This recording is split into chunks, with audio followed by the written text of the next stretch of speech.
Hello everyone, I welcome you all to this session. In this session, we are going to present the solutions for the Engineering Service Examination 2025 Preliminary Examination Civil Engineering paper. We will see one by one the questions as well as the solutions for these questions. And before I go for the questions and solutions, let me present you the weightage analysis of this year 2025 prelims paper in civil engineering branch. So this is the weightage analysis. So as you see here, the building materials, it is given about 11 questions. Of course, compared to previous years, maybe 3-4 questions, maybe less. And main disappointing thing here is this year the structural analysis subject. So unfortunately in this subject, maybe fortunately, unfortunately, depends upon the student's perspective, right? But if you see the previous weightage, and this year this was given only one question, that is something disappointing from this particular subject. And construction management and equipment, okay, 13 questions. And then environment engineering, 13 questions, this is also okay. Fluid mechanics, hydraulic machines, and then open channel flow, total put together around 15 questions. And you can see surveying and geology around 11 questions. Normally geology every year gets one question, that it has got its own quota. And you can see geotechnical engineering 17 questions, that's a regular weightage. Transportation plus railways around 13 questions. Of course, railways, I think this year it was given reasonably good weightage of around 5 questions in the transportation engineering. Hydrology plus irrigation engineering put together around 14 questions. And you can see design of the steel structures, 10 questions, and RCC and prestressed concrete, 9 questions, and solid mechanics, nothing but the strength of materials, it is given 23 questions. That is something amazing, right? It's given very good weightage this year in 2025, SOM subject 23 questions, totally 150 questions, right? Right. But if you see orally the standard of the questions, etc., so I had some discussion with my colleague faculty members. So from this I can conclude that most of these subjects were given average or simple questions only, except what you call 1 or 2 subjects, there you have a few questions only. See, for example, if you see geotechnical engineering, in this subject for 2-3 questions you have to use some the empirical formulae, which you normally don't come across in the regular prelims preparation. That too, you have to make some little bit lengthy calculations without the help of calculator. That is somewhat one of the difficult tasks. But you have to use a few questions, some empirical formula. I think your 2-3 questions were there. So rest of subjects are given, I think, easy questions. So orally paper, you can say that simple or average standard only. So now I invite my colleague faculty members one by one to come and subject and then present the questions and the solutions in their respective subject. Thank you.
Good evening. Let us take up the questions from fluid mechanics.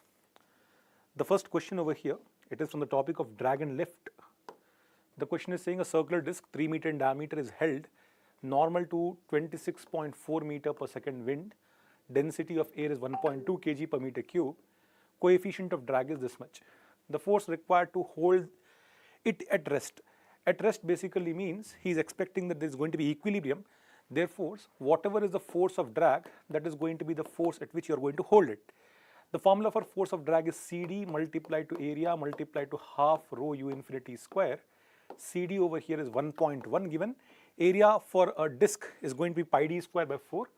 Pi d square by 4 multiplied to half. Density is given to you as 1.2 and velocity over here is given to us 26.4 meter square. 26.4 square. If you calculate this particular value using some reasonable assumptions or approximations, you will get the answer as 3.25 kilonewton. Option C would be correct over here. Next question is a direct question. The question is asking the phenomena of sudden rise in pressure in a pipe is known as. A sudden rise in pressure by the virtue of closing of valve, it is called as water hammer. If you look at the other options also, you can eliminate them. Stream function has nothing to do with this. Hydraulic gradient again has nothing to do with this thing. Pressure rise is okay, fine, but water hammer would be the correct answer over here. Moving further, the next question is, this again is coming from the concept of water hammer. The question is asking, in a long pipe when flowing water is suddenly brought to rest by closing the valve or by any similar cause, there will be a rise in pressure. The magnitude of pressure depends on what? He has given 4 options over here. Mind you, it is only a single option based question. So you have to choose the best option possible over here. Now you see pressure rise has 2 formulas. One formula is pressure is equal to rho CV in the case of sudden closure, and it is equal to rho into V into L divided by TA in the case of gradual closure. The most common thing that is appearing over here is density and velocity of flow. Look for these options now. Anyway, multiple answers can be correct, but best answer is required over here. So if you see, only velocity of flow would be the best answer over here. So option B is the best answer. Moving further, next question over here is asking, direct question from buoyancy and equilibrium. It is saying a spherical body of 1.45 meter diameter is completely immersed in a water reservoir and it is chained to the bottom. If the chain has a tension of 5.2 kilonewton, the weight of the object when it is taken out of the reservoir is equal to how much? So if you see, you can create a diagram something like this. Imagine this is a body you are having. We have done these questions plenty of times. You are having some chain over here. If you draw the FBD of this particular body, you are going to get over here weight down, tension downward, force of buoyancy upward. Now if you apply equilibrium, you are going to get over here FB is equal to weight plus tension. The value of actual weight therefore is equal to how much? Force of buoyancy minus tension. The value of tension is given to you in the question as 5.2 kilonewton. Force of buoyancy you can say gamma of water multiplied to volume of water displaced. Volume of water displaced is equal to, in the case of sphere, pi d cube by 6. Again, if you apply the value of diameter and take gamma of water as 10 over here, because you see the spacing is quite significant between the options. So you can have those approximations. If you do that thing, you are going to get the answer as 10.5 kilonewton. Okay? Next option, next question over here. A centrifugal pump is required to lift water to a total head of 40 meter at a rate of 50 liter per second. Its overall efficiency is 62%. Power required for the pump is equal to how much? Again, look at the options. The options are having a decent amount of spacing. So what you can do is, you can take the gamma of water as 10 over here. The formula for power will be equal to how much? Gamma into Q into H. Since efficiency is given, divide by efficiency over here. Gamma value, let us take 10 kilonewton per meter cube. Q value over here is equal to how much? 50 liter per second means 0.05 meter cube per second. H value is equal to 40 meter. Efficiency 62% means 0.62 over here. And if you do so, approximate value you will get as 31.6 kilowatt. Moving further, next question over here. The question is saying, what is the depth of a point below water surface in sea where pressure intensity is 1.006 meganewton per meter square and the specific gravity of sea water is 1.025. Now you don't have to exactly get the answer. Be reasonable over here. 1.006, if you eliminate this 0.006, you are having an error of 0.6%. That is very negligible. And again, if you make this as 1 over here, again the error is very small. So it is basically saying with water, what depth would create a pressure of 1 megapascal? Direct answer without calculation, you can say it is going to be 100 meter. Look at the spacing also. Spacing again is very significant. Had it been 99.3 meter, 99.5 meter, I would then be very afraid of attempting this question by approximation. But the spacing is quite significant over here. So I'm not even going to calculate over here. 100 meter would be the answer. Moving further, the question is asking which one of the following pressure gauges is most accurate device and used for precision work and calibrating other pressure gauges. For calibration purpose, you are going to use something which is the most accurate thing. The most accurate device is going to be dead weight pressure gauge. Option A would be correct over here. Next question. The question is saying water is flowing through a pipe of 5 centimeter diameter under a pressure of 29.43 Newton per centimeter square with a mean velocity of 2 meter per second.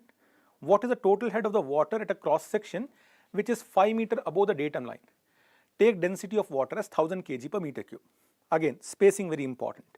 Okay, you have to decide whether to attempt or not a question based on the spacing. Now, if you see over here, 29.4, the pressure value is 29.43. If I take it as 30 and the value of G as 10, approximation is quite fine. So let us say the pressure is equal to 30 Newton per centimeter square and the gamma of water I am taking as 10 kilonewton per meter cube. If I do so, my total head is going to be P by gamma plus V square by 2G plus Z. Pressure is 30 into 10 power 4 because centimeter square is there. Gamma is equal to 10 power 4 plus V square over here is equal to how much? 2 square by 20 plus Z is equal to 5. This will give you 30, this will give you 0.2, this will give you 5. Exact answer will be 35.2. You can see option B would be correct over here, 35.2. Moving further, which one of pitot tube is one of the most accurate devices for measuring what? Pitot tube we know is used for measuring velocity. The purpose of pitot tube is to measure velocity, local velocity. Next question over here. Now this question is not from the subject of fluid mechanics. It is actually a question from power plant engineering. It's not a part of civil engineering, but they have asked a question over here. Okay. The question is saying a power plant has a stack with a diameter of 2 meter and emits gases with a stack exit velocity of 15 meter per second and a heat emission of 4,900 kilojoule per second. The wind speed is 5 meter per second, stability is neutral. If the stack has a geometric height of 40 meter, what is the effective stack height nearly equal to? We have asked our faculty from power plant engineering. He has given the solution also. The answer he has mentioned is 40 meter over here. Okay? The detailed solution will be uploaded in our site anyway. These are the questions from the subject of fluid mechanics. I invite the next faculty to take care of the second subject.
Dear friends, let me invite you to hydrology, irrigation and open channel flow questions. First, let us say hydrology. It is actually a common sense question. The rainwater collection for a direct use can be practiced by collecting the water coming down from the roof into a storage tank of plastic, RCC or masonry. Obviously, it is correct. Obviously, it is correct.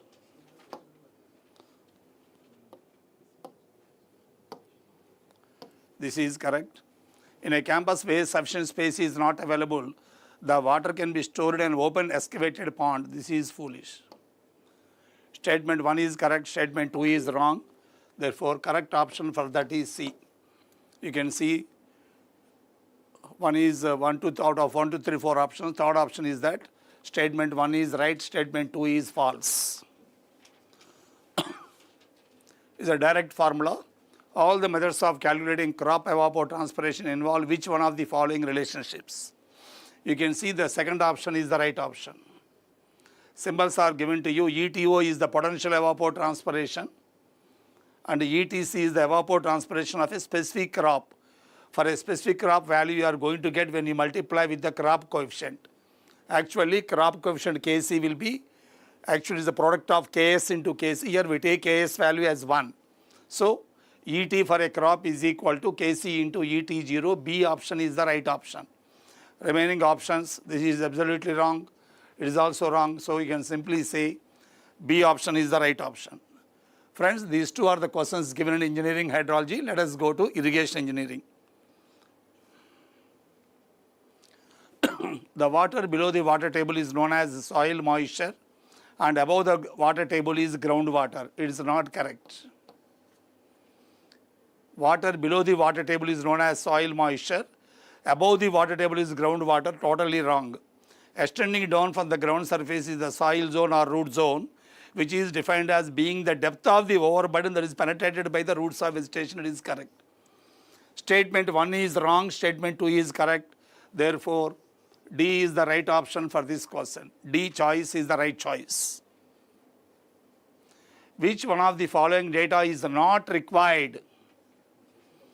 The most important input parameters for the design of a weir is high flood level for the river at the weir site, maximum flood discharge, river cross section at the weir site. River cross section means dimensions, wetted area and wetted perimeter.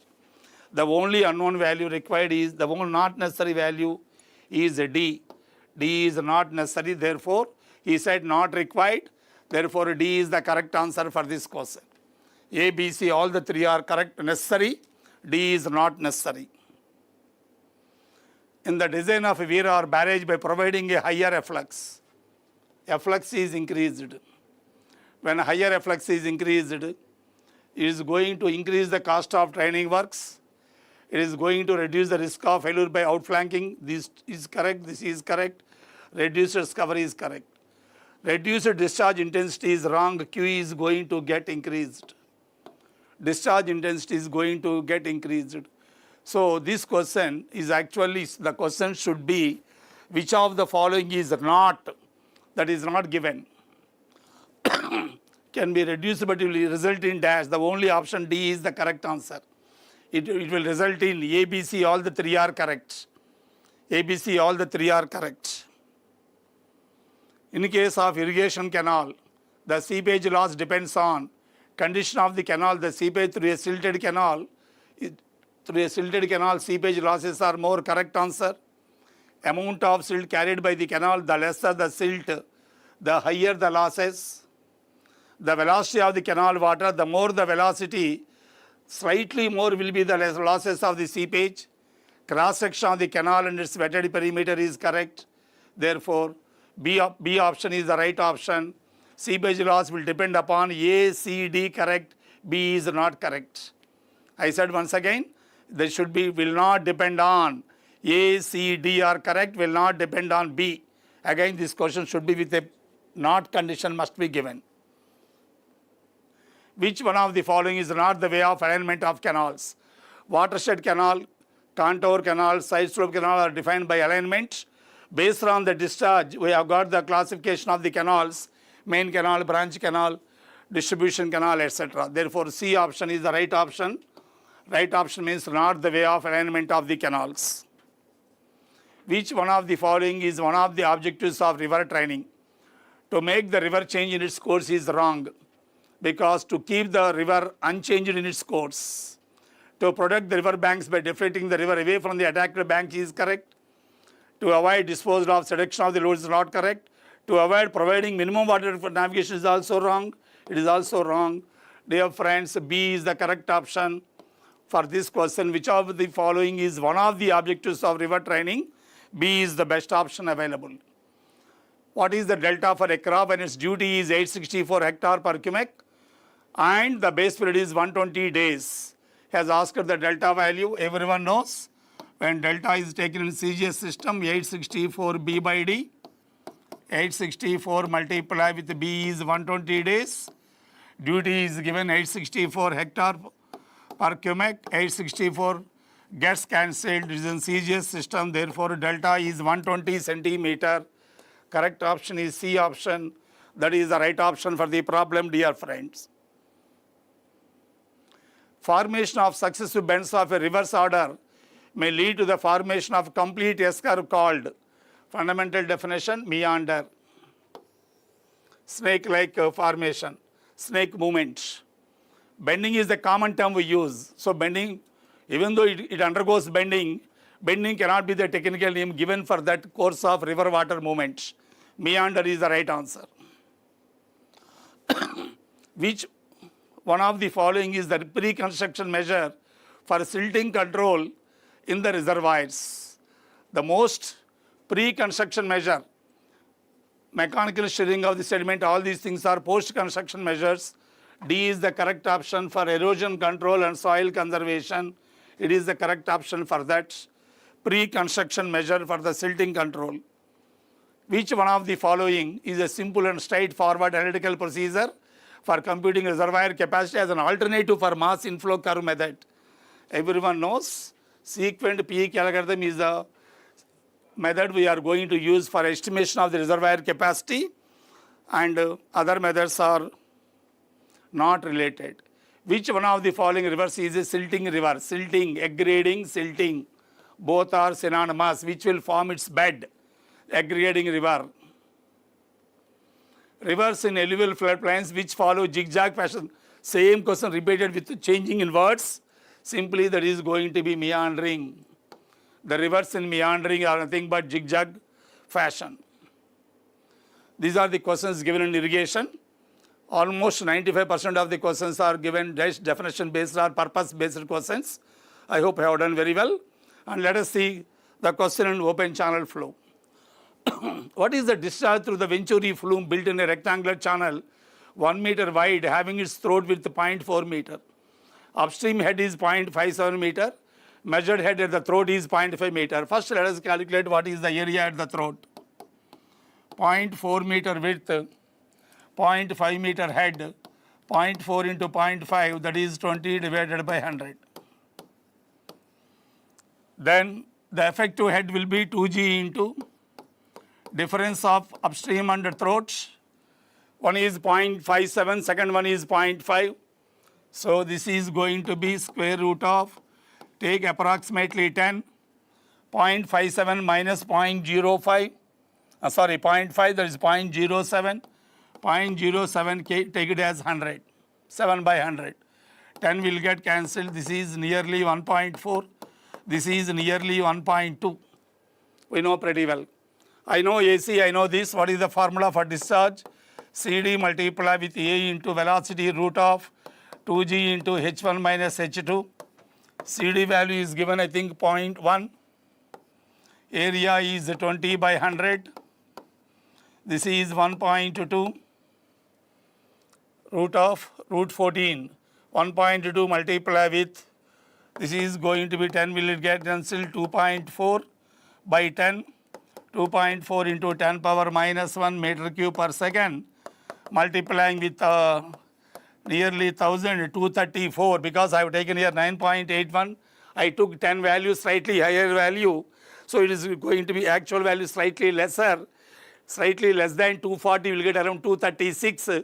closer to 236, I got the B option. Dear friends, formula is the format of continuity equation. Q is equal CD into area into velocity. Area into velocity. These are the questions in hydrology, irrigation, and open channel flow. I wish you fared well in the examination. Good luck to all of you.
Let us take a few questions from hydraulic machines. The first question is a direct question.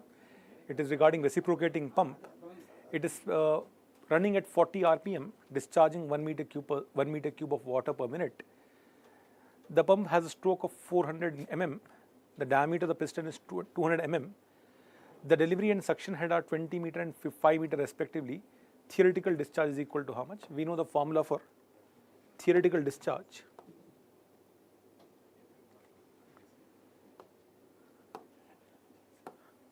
Theoretical discharge is equal to ALN by 30. If you apply that thing, you will get the answer as option A over here, 1.6 pi upon 300 meter cube per second. Moving to the next question, it is an extension of the previous question.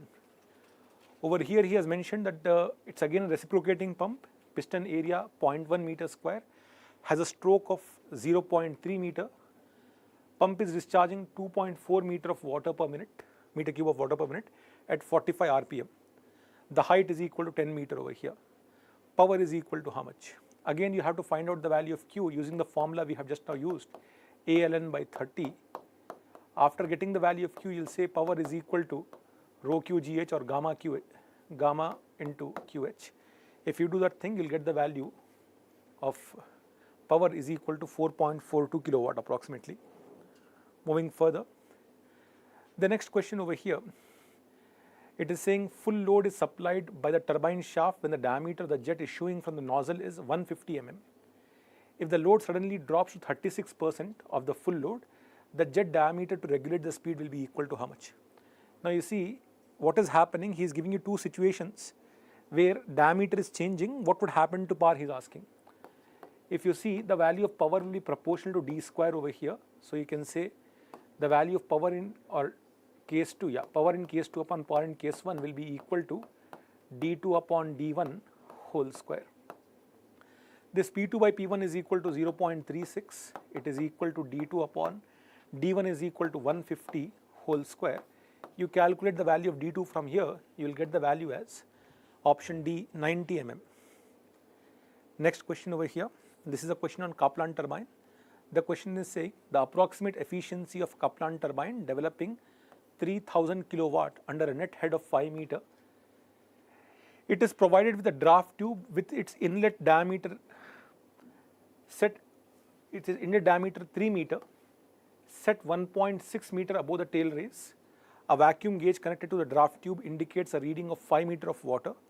Assuming draft tube efficiency as 68% and the acceleration due to gravity as 10 meter per second square, neglecting head losses in the draft tube. So basically, you are having your turbine over here, you are having a draft tube over here, this is tail race. He has given you the diameter at this point, let us say this point is 0.1, this point is 0.2 over here. He has given you this height difference also as 1.6 meter. Okay. Using the efficiency of draft tube formula And also the formula for Bernoulli equation, you can get the value of V1 over here is equal to 10 meter per second. You can calculate that thing. It will be a slightly lengthy calculation. You have to use efficiency and Bernoulli equation. After having identified the value of efficiency, what you can do is, you can find out the value, after finding the value of velocity V1, you can use this particular value to identify the actual power. Once you are finding out the actual power, you can get the efficiency. The value of efficiency will come out to be equal to 85%. Option A would be correct over here. So these were the questions from the concept of hydraulic machinery. I'll invite the next faculty to take over the next subject.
Hi everyone, now we will see the structural analysis subject and design of steel structure.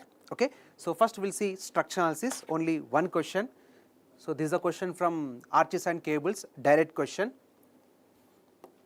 Right. So given when a cable is passed over a pulley on the pier in a stay at the back, the pier will be subjected to net horizontal force which is given by. Okay, so this is the direct formula. So option B is correct. So for detailed solution, please see the ESE website. So only one question from structural analysis. Now we'll see the design of steel structure. Right.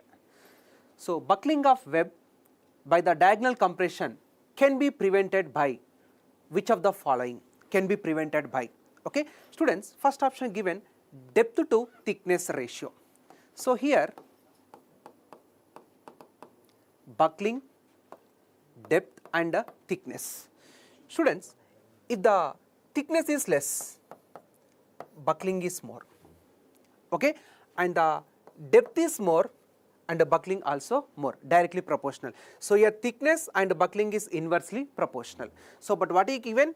Depth to thickness ratio of web can be increased. No. Okay, so it can be, this is wrong, prevented. So one is wrong, right? Then you can eliminate option A, 1 is there, C, 1 is there, and D, 1 is there. Then only one option, that is B, is correct. Okay. Next question.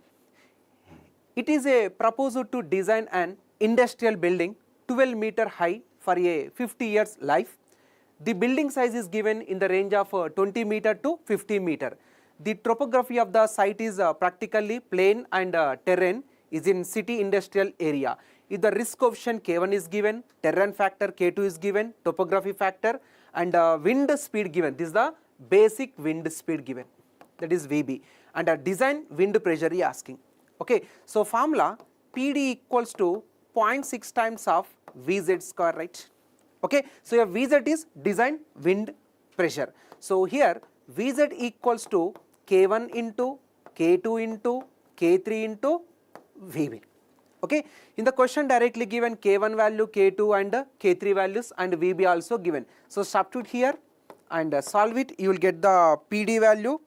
This is 1073.574 Newton per meter square you will get, but options is given in terms of kilonewton per meter square. Okay, just convert into kilonewton per meter square, you will get 1.073 kilonewton per meter square.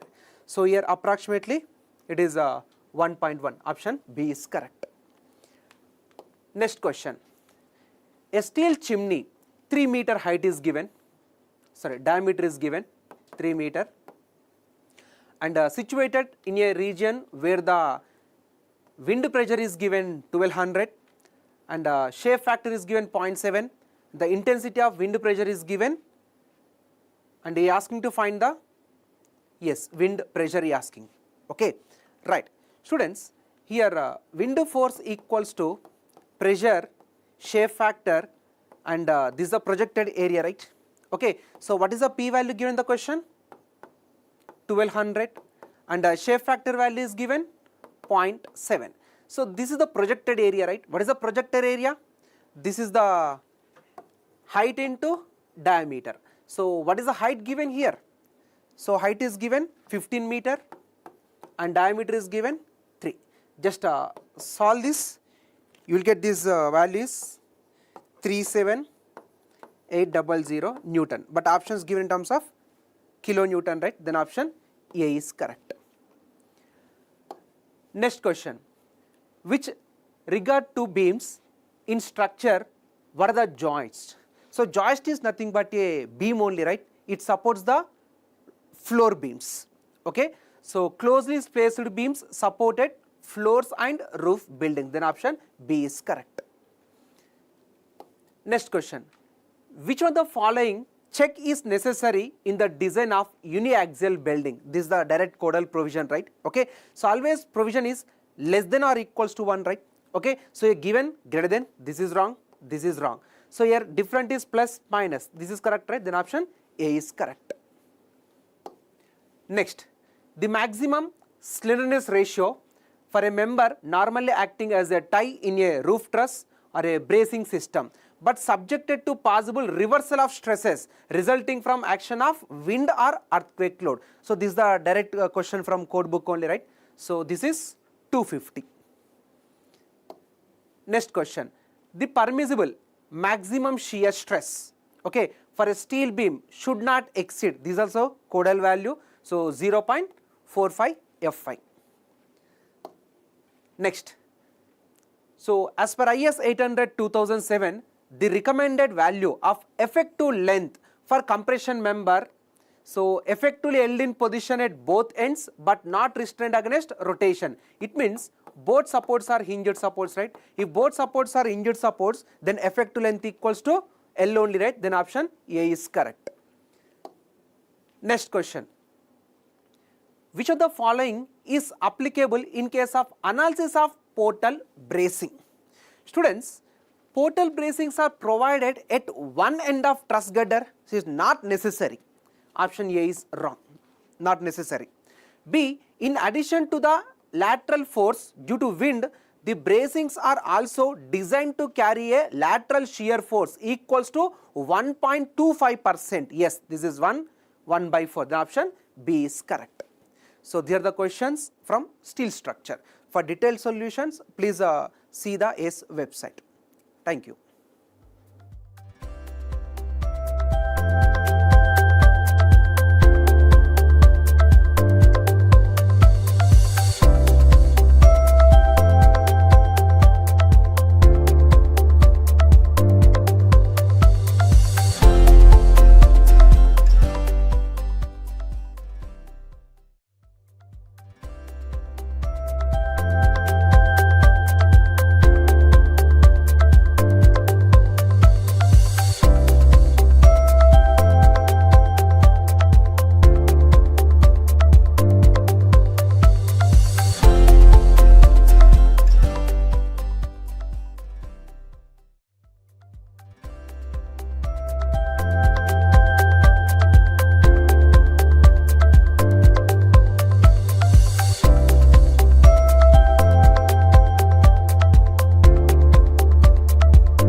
Now we will see the geotechnical engineering subject.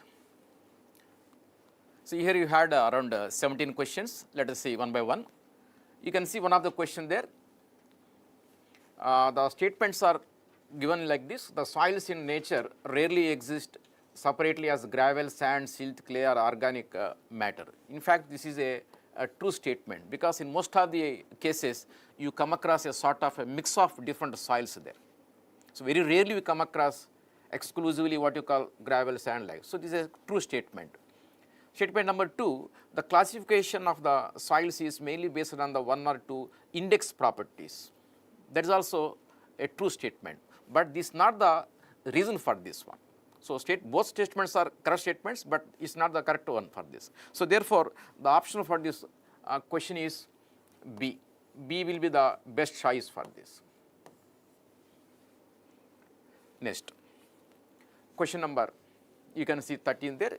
See, next question. During pile driving, the heads, helmets, caps are placed on the top of the pile to receive the blows of the hammer and to prevent damage to the head of the pile. That is absolutely true. Why? Because when you drive a pile with heavy hammers, there is every possibility to split this head of the pile. To prevent this, we provide what you call helmets, etc., caps and also. True statement. Next statement, you can see statement number 2. Piles are ordinarily driven to a resistance measured by the number of blows required for the last 5 centimeters of penetration. In fact, this is also a true statement. Why? Because you have to drive the pile till it reaches what you call the refusal level. Refusal is said to reach when the number of blows exceed, for the what you call per 1 centimeter or 2.5 or 5 centimeters more than certain value.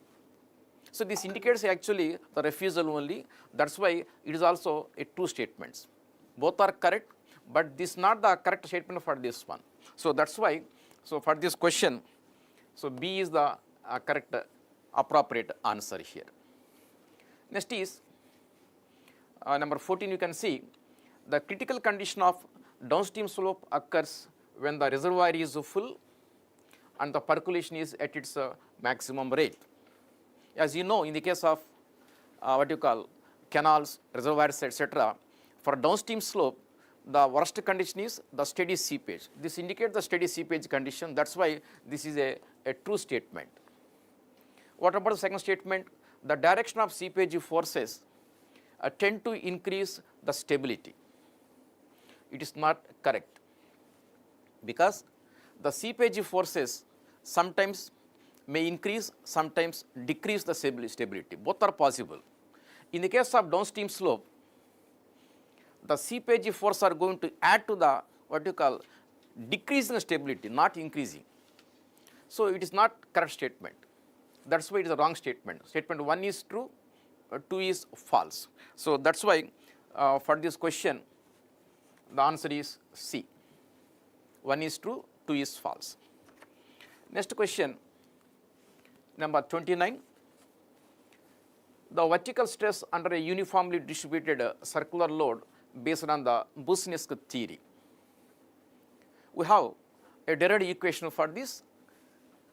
The stress formula, if you write with the usual notations, etc., it is the formula like this: P into 1 minus 1 upon 1 plus radius. R or A symbol may change. As per the given symbol here, A is the radius, Z is the depth, whole square, whole to the power of 3 by 2. This is the formula what we normally come across in most of the textbooks. But if you look at the options given there, this form is not available there. In fact, if you rearrange the terms, if you take Z square separately, if you rearrange the terms, this formula exactly becomes like this, if rearrange. Therefore, this is the correct answer. Answer A is correct for this 29th question. It's a direct formula. 29th question, right. Next is one more question you can see. During the compaction test, the weight of the compact soil specimen along with the mold is 38.2 newtons. The volume and weight of the mold are given separately again. Water content also given there. What is the dry unit weight of the compacted specimen? See, you know how to calculate bulk unit weight of the soil. Weight of the soil by volume of the soil. Weight of soil not given directly here. You are given total weight as well as weight of the mold separately. So that if you subtract, you get something like this, 38.2 minus 20.5, and the volume is given directly here, that is 0.95 into 10 to the power of minus 3 meter cubes. That gives you gamma value. And water content is given directly, that is 12%. Once you know gamma and W, you know how to calculate the dry unit weight. We have the ready-made simple formula, gamma D is equal to gamma upon 1 plus W. So when you work out, you get the answer something around 16.6 kilonewtons per meter cube. So that's why this is the correct answer for this question number 33. 16.6 you get, right? It's a simple question only based on a simple formula. The next question is, which one of the following is a time dependent reversible process? Be careful here. Reversible process in which materials under constant composition and volume soften when remolded. It is not increasing the strength, it is nothing but softening. If you see the options given, sensitivity, conductivity, thixotropy, etc., sensitivity is the correct answer. See, don't get confused with the thixotropy. Thixotropy actually, with the time, the strength is going to increase. What is said here, the strength is going to get softened, nothing but strength decreasing. Those soils nothing but sensible soils. Therefore, sensitivity appears to be the best option here. Next question is, the compressibility of a saturated clay water system is determined based on the aperture divided by Terzaghi. See, to determine the compressibility, normally we use consolidometer. Consolidometer is nothing but widometer only. So widometer is the correct answer here. Next is a fluent problem. This is one of the standard question. Perhaps this question in civil engineering might have been highest number of times repeated in the UPSC exams. So how to calculate the seepage with the help of the flow net? We have ready-made formula for this, derived formula. Seepage is equal to K into H into NF upon ND with the usual notations.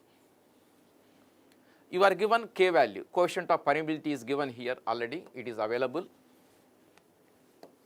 Head of the water also available, directly it is given 4.5. And you are given NF value, number of flow channels or number of flow paths. As you see here, number of flow paths is 5 and the number of drops is 10. So ND is given as 10. But be careful here, the coefficient of permeability given in terms of millimeters per second, but answer is recorded in terms of liters per day. When you substitute the parameters in this equation, you be careful, K you have to put in the terms of meters per second initially. You get Q value in terms of meter cube per second. Convert into liters per day. So when you do these calculations, you are going to get a value something that is 1166 point something. So this is the answer for this question. So the calculation left over there, right? We can do that one. The next question is, which of the following types of conventional tests will be conducted on clay soils to test the shearing strength? Conventional test. Because the clay soils are low permeable, most of the times they remain undrained, unconsolidated. That's why generally we perform unconsolidated, undrained test, what you call UU test for clay soils. Of course, to test the short-term stability and all. UU test is also called as a short-term test or quick test, quick test. So therefore, among the given options, Option A appears to be the appropriate one. So, A is the appropriate answer for this, nothing but U otherwise quick test. Next question is number 38. Which of the following are the advantages of reinforced earth structures? You are given some statements, let us examine. These are quite flexible. Yes, compared to rigid retaining walls, reinforced earth walls, what you call RE walls, are flexible. So, this is a true statement.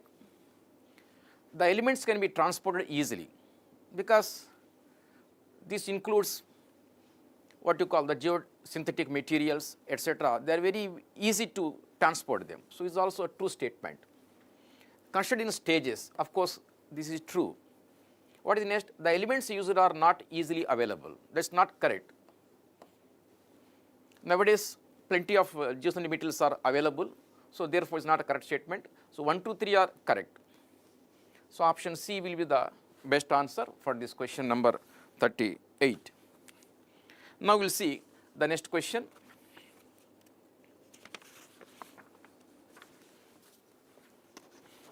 (39).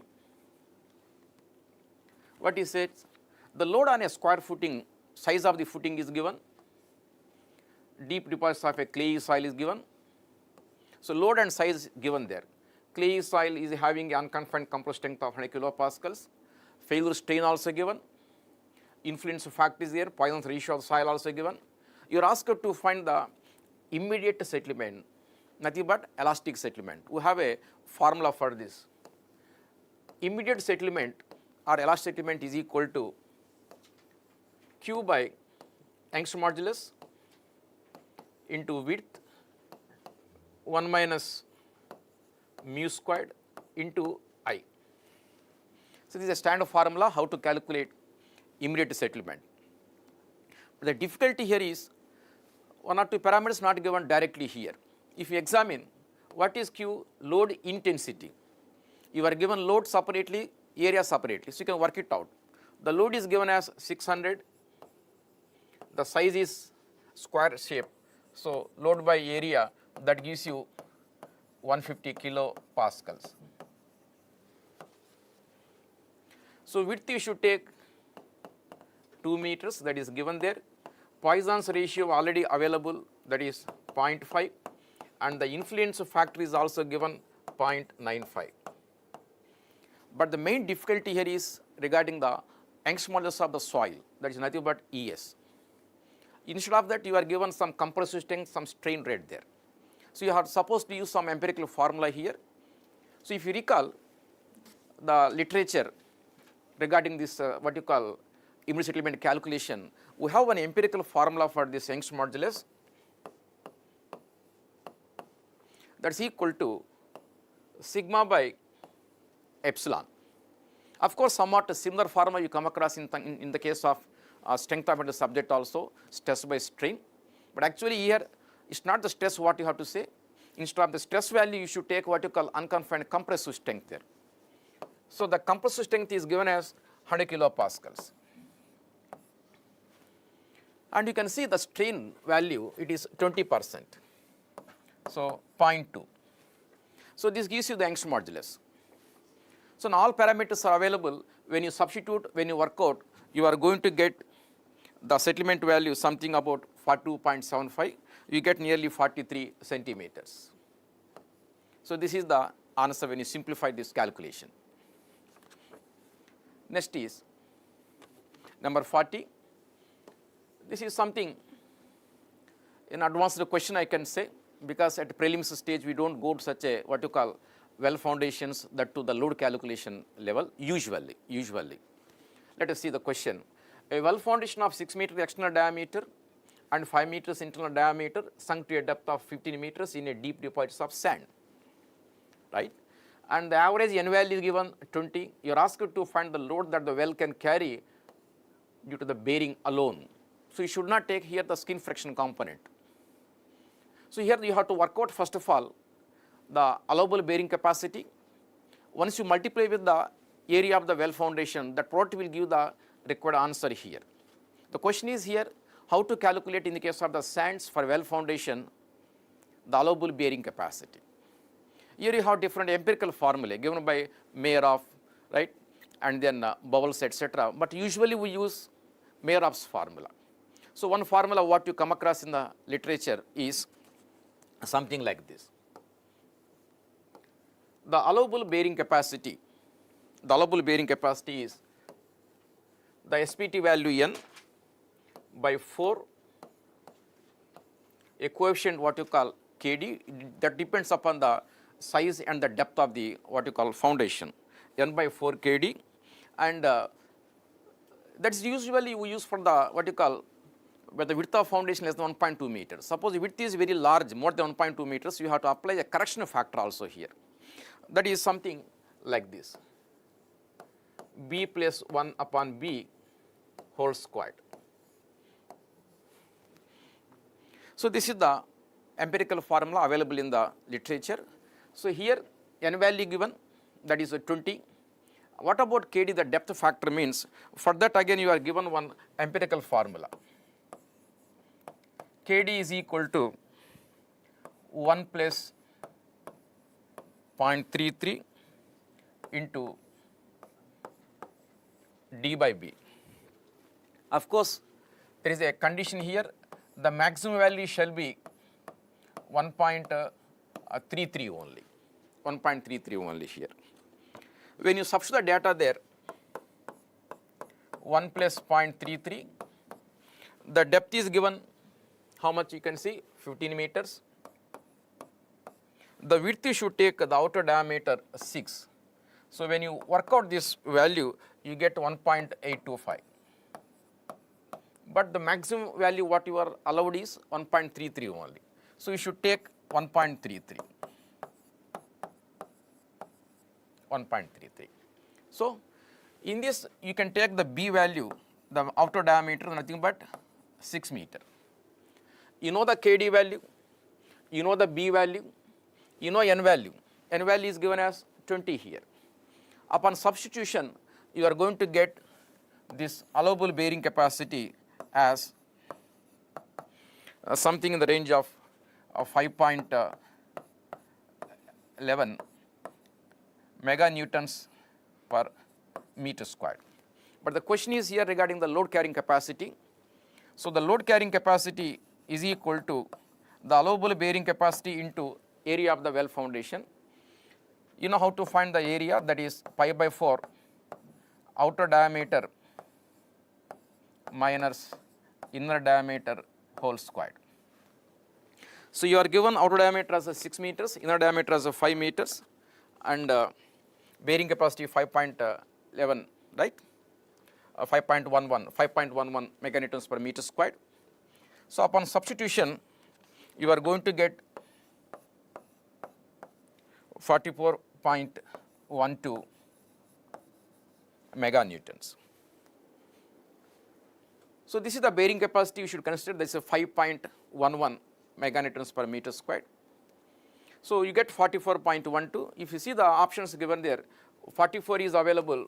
So I think you can go by this answer, 44 meganewtons. Next is one more question you can see.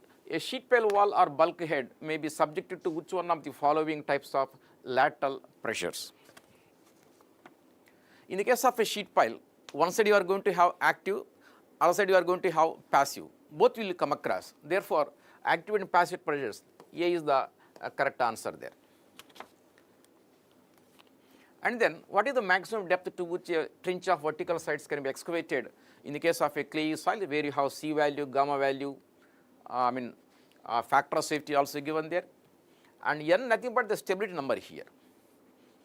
So this comes under the stability of slopes chapter, where you have what you call one of the method that is called stability number method.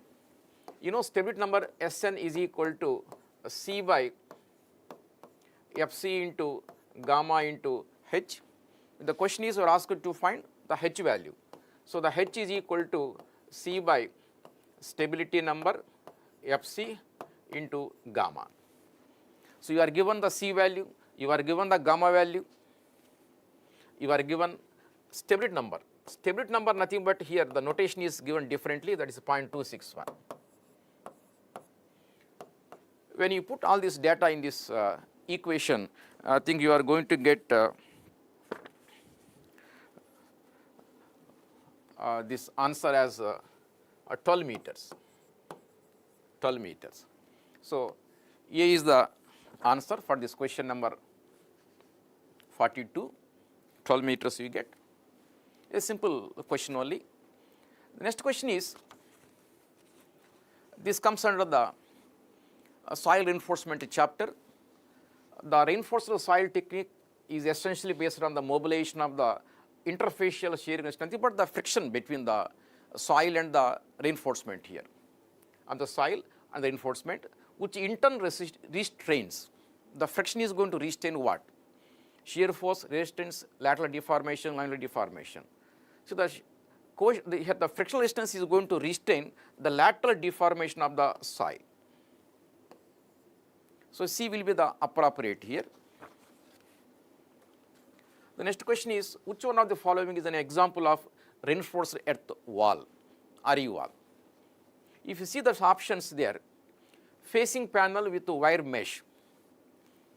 The wire mesh is going to act what you call reinforcement. The face is going to be the panel what you call. So, I think, this is the correct answer. This is an example for what you call reinforced earth wall. Next question you can see, for cohesionless sand at depth of 6 meters with an angle of friction of 30 degrees, active lateral earth pressure intensity. We have a formula for this, that is active pressure is equal to Ka into gamma into H, the Rankine's formula. The Ka is equal to 1 minus sin phi by 1 plus sin phi. So, because the phi value is given as 30 degrees, it comes to be 1 by 3. And gamma is available, and also the depth also available here. How much depth you are given there? 6 meters. So, when you put this data in this equation, it's a direct substitution only. So, you are going to get the lateral pressure as 39.2 kilopascals, 39.2, yes, you can see here. The B is the answer there. So, that is what about this geotechnical engineering subject. And we have one question given in the geology subject, a theory question. You can see the plunge angle, the plunge of the fold is, the plunge of the fold is. So, only one question in this geology subject. So, this answer to this plunge of the fold, if you see these statements, you can pick up the appropriate one as the option B there. That is all about this geotechnical as well as the geology subject. So, I invite another colleague to come and explain the other subjects there.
Hi everyone. Now I am going to explain RCC and prestressed concrete. Actually your regular RCC faculty is not available today. Okay. So these are the keys given by your faculty. Right. We will see the first question. The ultimate tensile strain in the steel is, this is 25 to 35 times more strain than concrete at collapse. Then option C is correct. Next question. The long-term deflections of reinforced concrete members under sustained loads are mainly due to, this is due to shrinkage of concrete and creep of concrete and temperature effect also. Okay, then 1, 2, 3 are correct. Then option D is correct. Next question. The maximum spacing of vertical stirrups at beam's end plastic hinge location as per 13920 is lesser of. This is the codal provision. Option A is correct. 0.75 times of D or 300 mm. Next question. Which of the following are the design steps of restrained slab? First, slabs are considered as divided into each direction into a middle strip and edge strip. Yes, correct. If you see the X direction and Y direction, okay, so this is the middle strip and this is the edge, this also edge strip. Yes, option A is correct. Okay, so here you can eliminate option C. Okay, because here there is no 1. And if you see 2, the middle strips are 1/4. No, middle strips are 3/4. Okay, and edge strips are 3/4. No, this is L/8. Then 2 is wrong. So here 2 is D is wrong, then B also wrong. Then only option A is correct. Next question. Which of the following are the correct design requirements regarding underground water tanks? Walls are to be designed for saturated soil up to the extent of water above the base slab. Yes, it is correct. 1. So you can eliminate C. Okay. Next, base slab is to be designed for the net uplift pressure of water, less weight of slab for tank empty. Yes, 2 also correct. Okay. Then here you can eliminate B. Next, check has to be applied for stability of tanks as a whole against uplift. Yes, 3 also correct. Okay, so 1, 2, 3 are correct. Then option D is correct. Next question. Which of the following characteristics are useful in the yield line pattern for slab which various boundary conditions? First, yield lines are curvilinear. No, this is linear, right? This is not curvilinear, this is linear, nothing but straight. Okay, then 1 is wrong. So you can eliminate A, B and D. Then only option C is correct. Next question. A slab having total thickness 120 mm is a provided reinforcement bar of a following diameter. The permissible diameter is. Okay, so this is a codal provision. It should not be greater than D/8. So what is the depth given? 120 divided by 8. Then this is 15. But here this is should not be greater than, right? Okay, the nearest value is 16. Then option B is correct. Next, the long-term static modulus of elasticity for structural concrete define the slope of tangent to the stress strain diagram may be estimated from. This is 5000 root FCK, right? Okay, so option D is correct. Next, consider the following statements. The wall thickness depends upon the anticipated load to come on the wall. Yes, 1 is correct. Okay, then you can eliminate D. Next, the quality of wall material. Yes, 2 also correct. Okay, next, the overall height of the wall. Yes, 1, 2, 3 are correct. And the height between the floors. Yes, and the spacing between buttress and cross wall. Yes, all of the above. Then option A is correct. So, these are the questions from RCC. Thank you.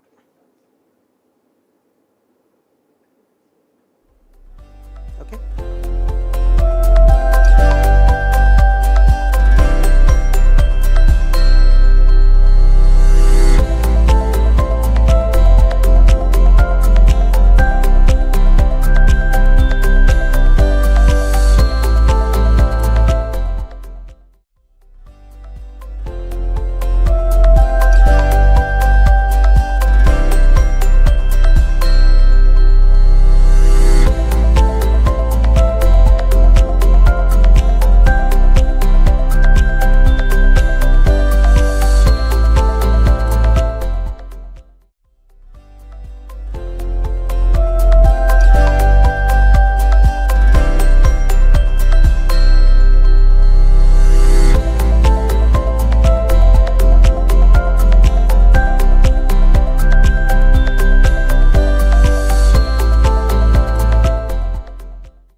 Hi students, how did you write the exam? We will just talk about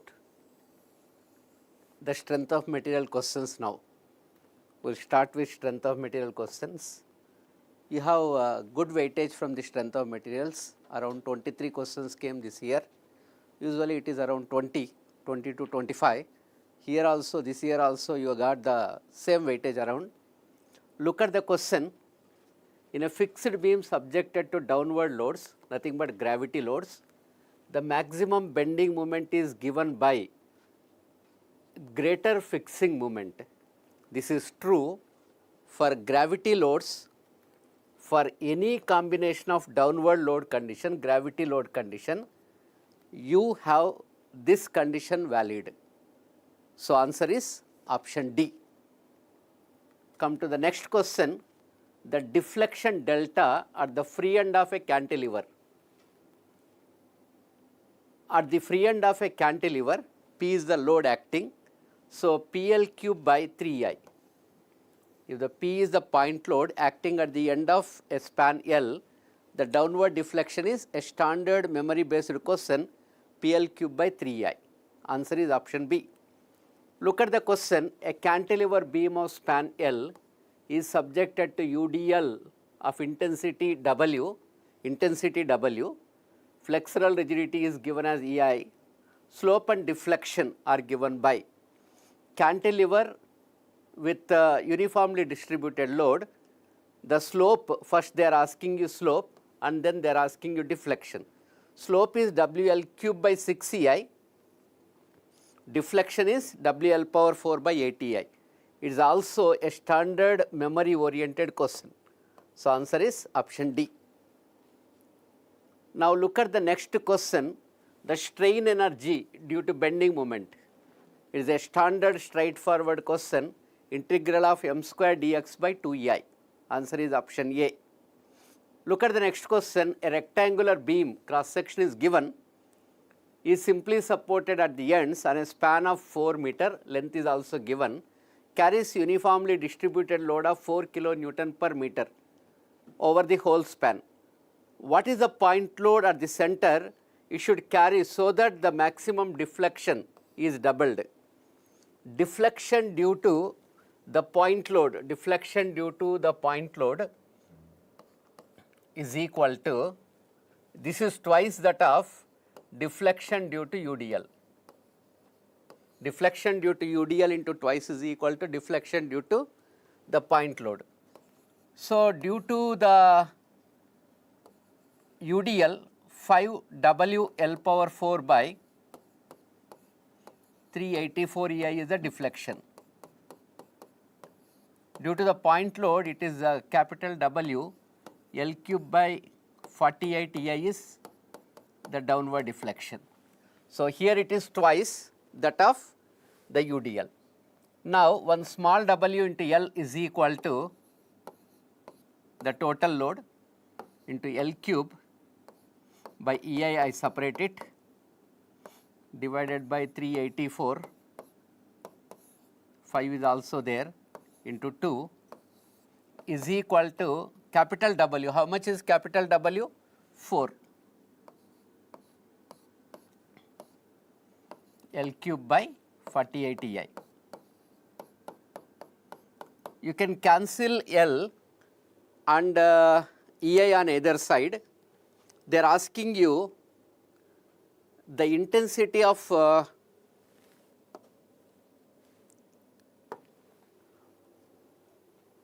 what should be the point load? Point load they are asking you, the capital W they are asking you. So, here it is intensity is 4 kilonewton per meter into the length, span is 4 meter. If you substitute this, the capital W value, if you simplify, it would be 20 kilonewton. Is it right? Yes. After simplification, it is 20 kilonewton. So, answer is option B. Okay? Simplification is required. Now, coming to this question, the radius of Mohr circle is given by the maximum shear stress, that is sigma x minus sigma y whole square plus tau xy square. This is the right option, direct question. If you remember the formula, you can pick up the answer directly, straight away. Which one of the following statements is not correct? Be careful about this naughty not. They are asking you which of the following is not correct regarding the theories of failure. If you look at the statement A, the cause of failure depends on the properties of the material. So, the failure depends upon the properties, whether it is brittle or ductile. So, it depends actually. So, first statement is true. Coming to the next statement, in the case of brittle materials, the maximum principal stress theory should be used. Yes, this is also true. For ductile materials, the maximum shear stress is appropriate. So, if you have 3 correct options, obviously the wrong option will be option D. Anyway, we will just read it once. The cause of failure is not dependent on the stress system to which the member is subjected to. Actually, it is based upon the stress system, whether it is 2D system, 3D system, whether it is a normal stress, shear stress combination, it depends. Actually, he is saying that not dependent. So, the answer for this question is option D. Now, coming to the next question, the principal stresses at a point on an elastic material are 2 sigma, say this is sigma 1 is 2 sigma, and it is tensile, and sigma 2 is sigma. If an elastic limit in a simple tension is, the yield strength of the material in simple tension is 200 Newton per mm square. According to the maximum principal stress theory, the value of sigma at failure will be. According to maximum principal stress theory, sigma 1 should not be more than the yield strength of the material divided by factor of safety. The factor of safety is not given, you take it equal to 1. So, sigma 1 is equal to 2 sigma, I am making it equal, sigma y is nothing but 200. I am taking factor of safety is equal to 1. So, sigma will be 100 megapascal. So, answer to the present question is option B. Straightforward question from the theories of failure. Coming to the next question, in case of simple tension or compression, the maximum shear stress is equal to, half of the applied stress. It is acting on 45-degree plane, that is known to you. So, answer is directly option B. Now, coming to the next question, for a general 2D stress system, the maximum principal stress is nothing but sigma 1. Sigma x plus sigma y by 2 plus is required. So, here also plus is there. That means this is wrong. And sigma x minus sigma y by 2 whole square plus tau xy square. So, answer is option D. Now, coming to the next question, on a principal plane the value of shear stress is a direct question. On principal plane shear stress would be 0. Now, coming to this question, it is a standard question. A circular log of timber has diameter d. The ratio of width to depth for a strongest rectangle cut from a circular log of wood is 1:√2.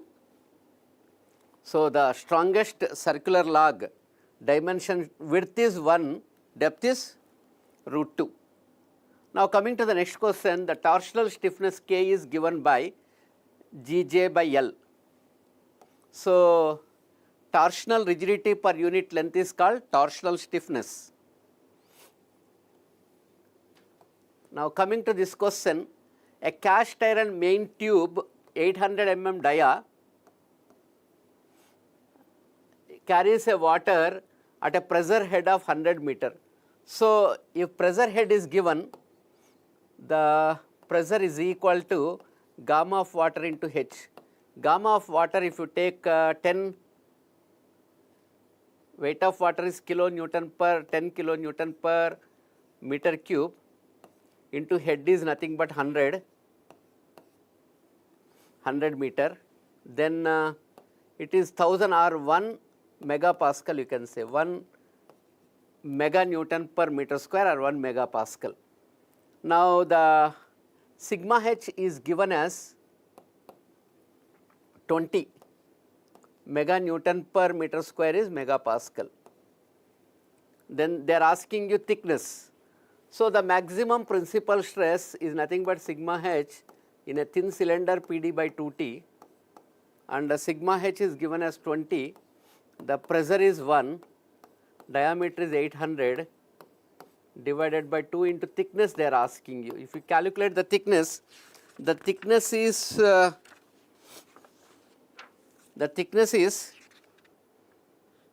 20 mm. So answer to the question is option D. Coming to the next question, a cylindrical air drum is a 2.25 meter. The diameter is given to us. Diameter is 2.25 meter, 2250 mm. With a plate of 1.2 centimeter thickness, the thickness is given by 12 mm. The efficiency of the tube of the longitudinal and circumferential joints are 75% and 40% respectively. If the tensile stress in the plate is limited to 120 megapascal or 120 meganewton per meter square, the safe maximum air pressure will be. Safe maximum air pressure depends upon the hoop stress. It is PD by 2T, and you have for hoop stress, the longitudinal joint is responsible. So efficiency in the longitudinal direction you need to consider here. If you substitute eta L as 0.75 and substitute all the data, then the pressure will be 0.96 meganewton per meter square. If you substitute the data, the answer would be option B. You can pick up answer B directly. Coming to the next question, this is a straightforward question. The tau max for a circular section is equal to 4/3 of shear force by area. Is a straightforward question. Maximum flexural shear they are asking you. Now coming to this question, a rectangular hollow section, width B and depth capital D is given. The section modulus they are asking you. Section modulus is nothing but I by Y. I is equal to BD cube minus small bd cube by 12 into D by 2. If you divide with Y max is equal to capital D by 2, this answer comes out. A straightforward direct question here. Now coming to this question, a fixed beam of span L is subjected to a central concentrated load of W, then bending moment at the support will be. So bending moment cannot be, as it is a point load, it cannot be with L square, cannot be with L square, and this is for simply supported beam. WL by 4 is the maximum bending moment. So only option available with us is option B. Now look at the question. A steel punch can be stressed to a maximum compressive stress of 800 meganewton per meter square. The compressive stress is given. The ultimate shear strength is given as 300 meganewton per meter square. The least diameter of the hole that can be punched through the steel plate of 14 mm thickness would be. You can just use punching force is equal to resisting force. Punching force is equal to sigma acting on pi by 4 d square is equal to resisting shear is shear stress into the pi into d into t is the shearing area. If you substitute all the data, the answer will be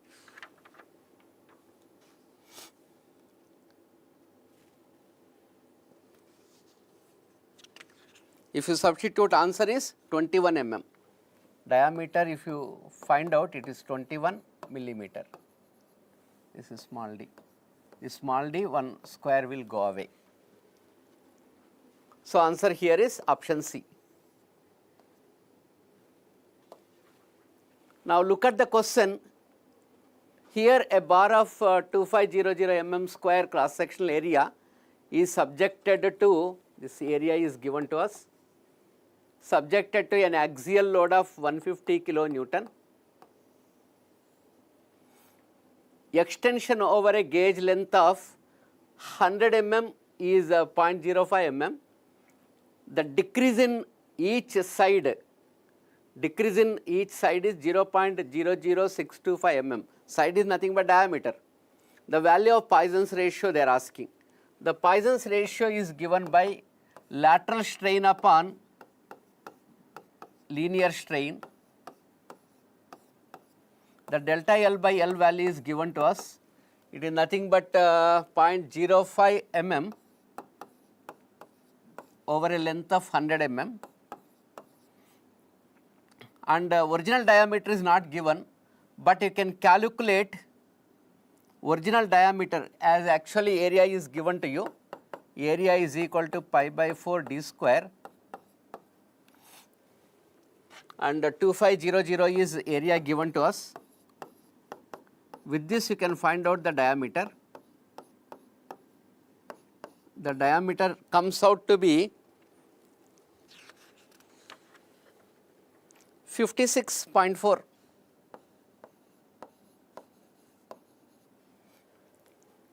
And here change in length upon original length. The change in length is given as 0.00625. Original change in dia is 0.0625 and original dia is 56 mm. If you substitute the data, the Poisson's ratio works out to be 1 by 4. So answer here is option B. Slightly you need to have lengthy calculations here. Now coming to this question, the resilience in simple tension or compression, sigma square by 2E into volume, assume that volume is unity, so answer is sigma square by 2E. So these are the questions of strength of material. Now we'll just discuss few questions of transportation which have come up here in this exam. Now if you look at this transportation questions, most of the questions are the straightforward direct questions are there. Look at this question.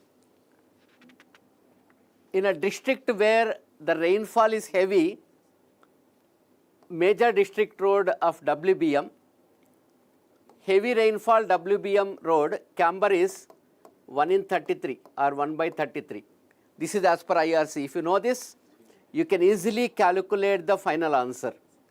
The width of the pavement is given to us as 3.8 meter, and the height of the crown, the Y max with respect to edges is W by 2N.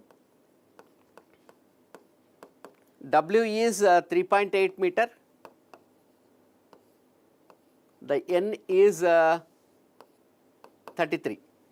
If you simplify this, it comes out to be 0.058. Okay.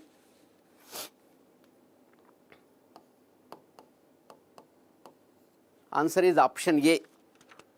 You can just simplify to get the answer. Now look at the next question.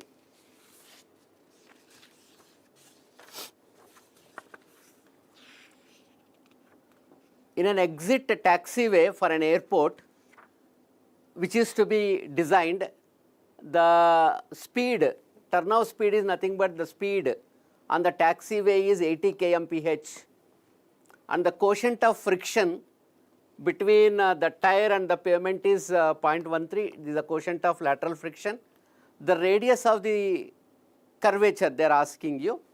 So as per our ICAO, radius is given by V square by 125 F lateral friction. So if you simplify with the given data, the answer comes out to be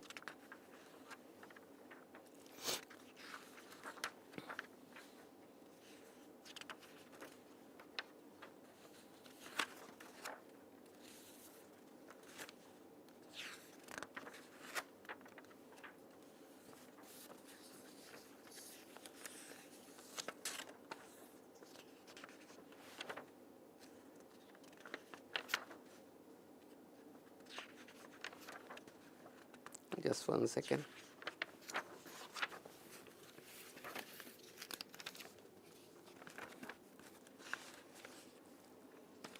You can calculate this value and simplify it.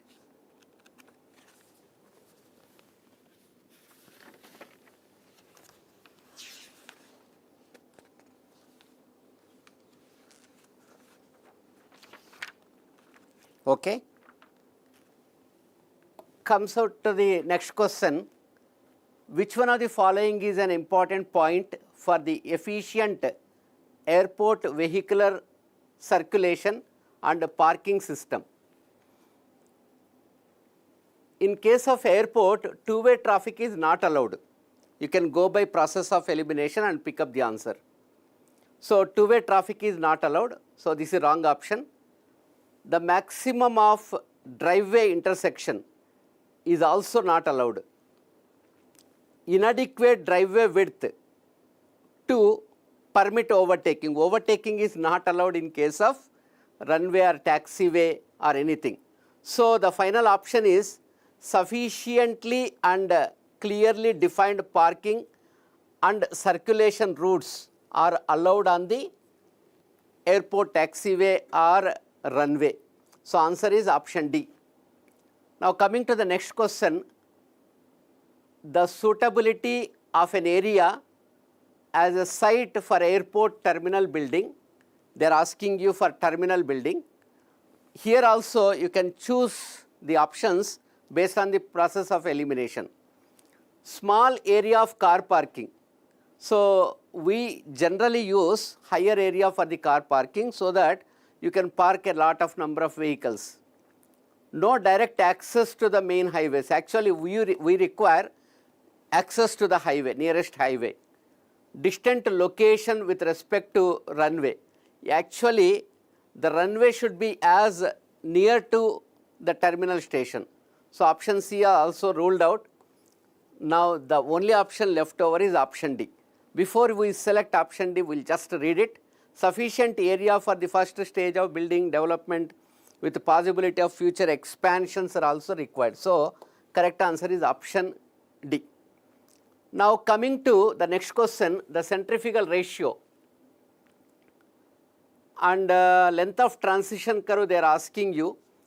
In case of railways, the length of transition as per railway board is 4.52 root r. So, answer is directly option D.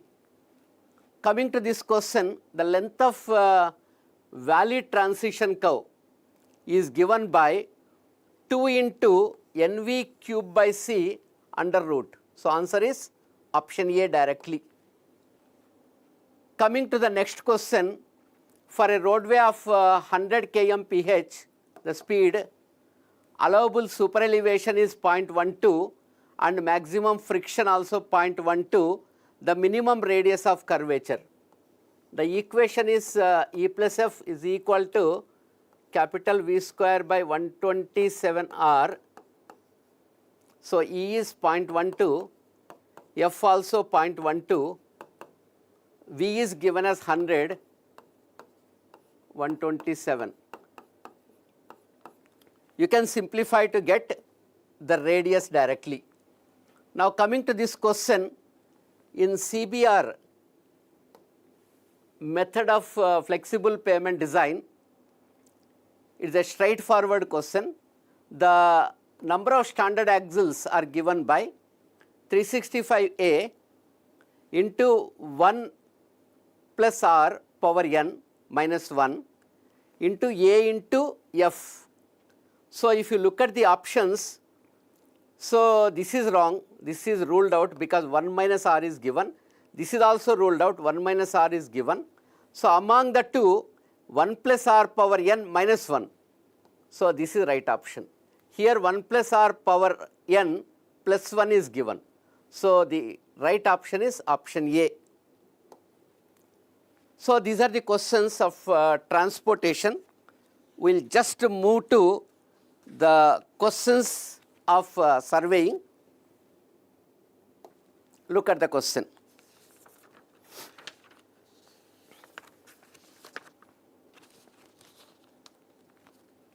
Coming to the statement 1, the two statements are given, they are asking you which is correct and which is false. Look at the statement 1. The dynamic surveying implies some sort of motion. It allows user to move during the surveying and to collect the data on the move. So this is a true statement. Coming to the statement 2, rapid static surveying technique, also known as fast static technique, is much like static surveying. Actually, fast moving surveying is not a static survey. So this statement is false. First statement is true, second statement is false. So answer is option C.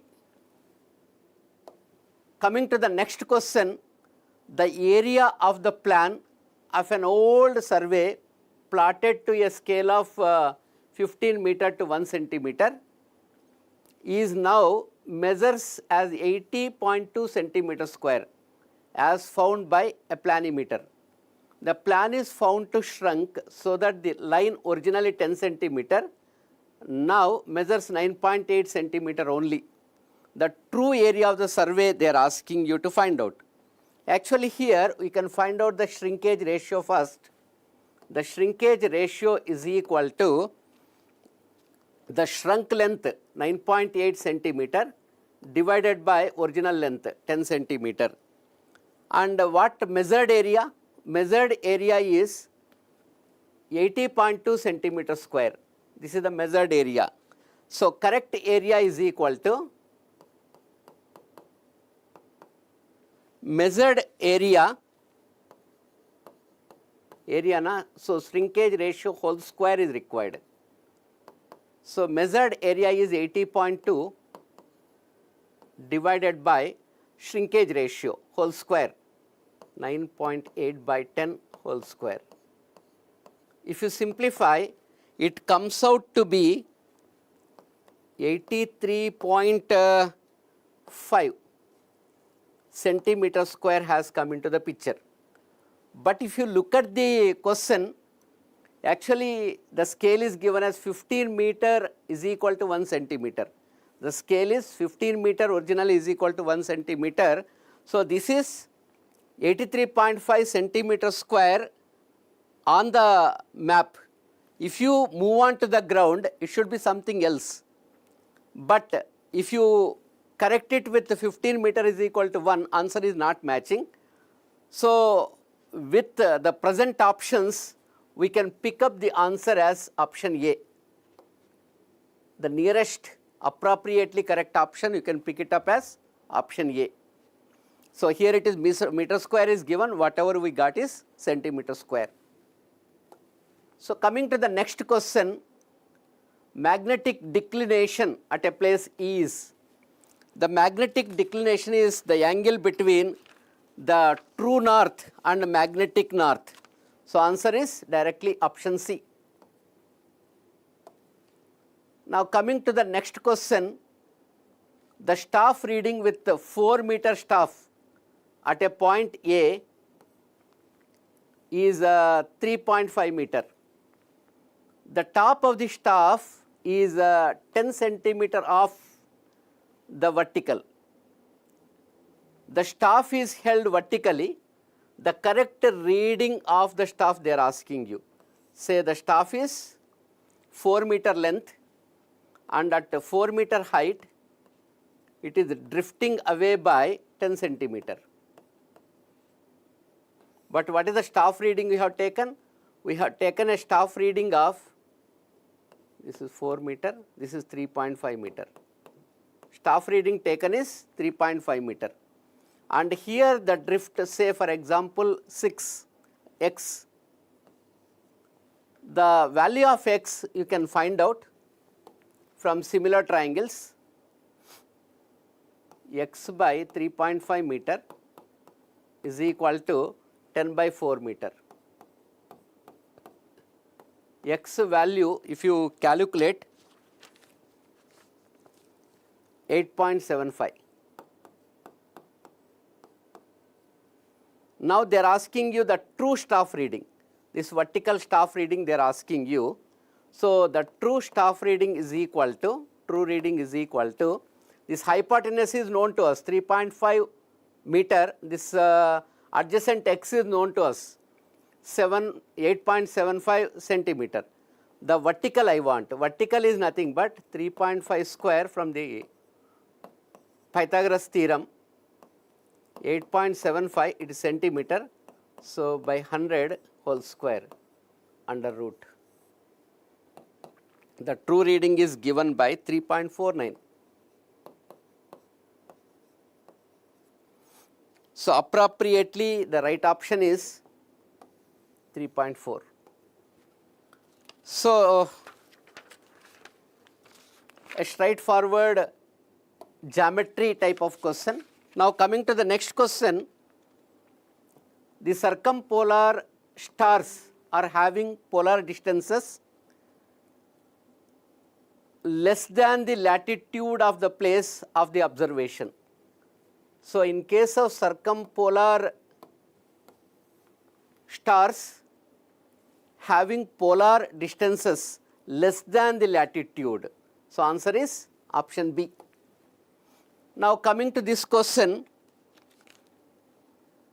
in electromagnetic wave theory, the energy Q is given by, the Q is given by hc by lambda. This is a straightforward formula. If you have this formula known to you, directly you can pick up the answer as option A. Now, coming to this question, which one of the following statements is correct in case of map versus aerial photograph? So, in case of map, orthographic projection is used, whereas in aerial photography, a central projection is used. So, answer is option A. So, these are the questions of surveying. So, next.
So, coming to concession planning and management, so we have 10 questions. The first question is related to network construction. So, which one of the following statement is not correct? So, the question is not correct.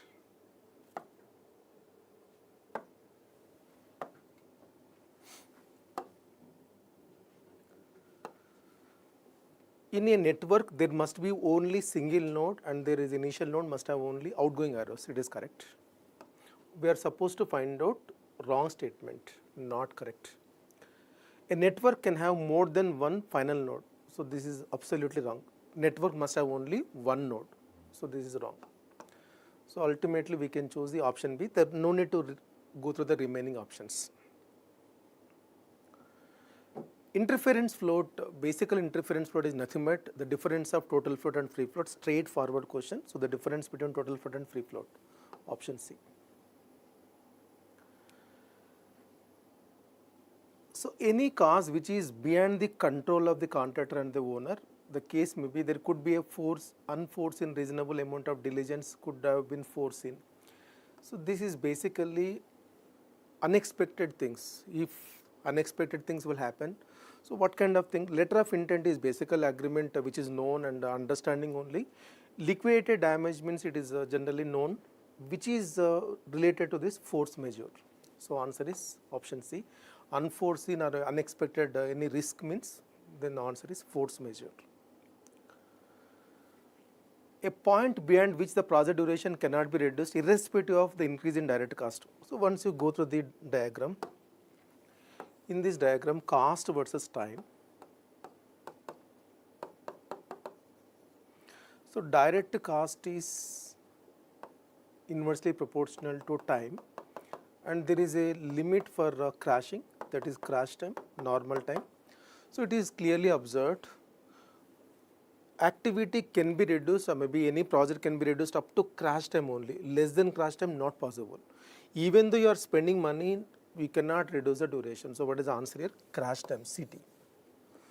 So in the given options, crash duration. Which one of the following models has not been found to be a much practical value in the construction industry?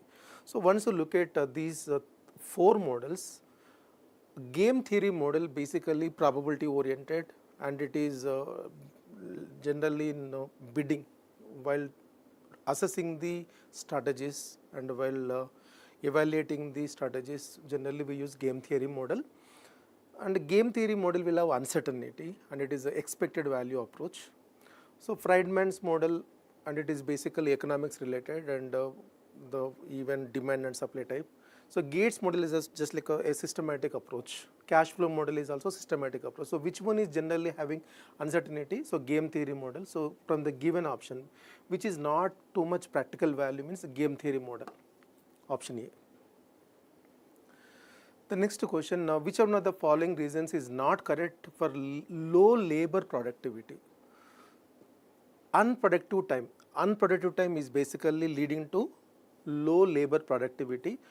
Workers high moral.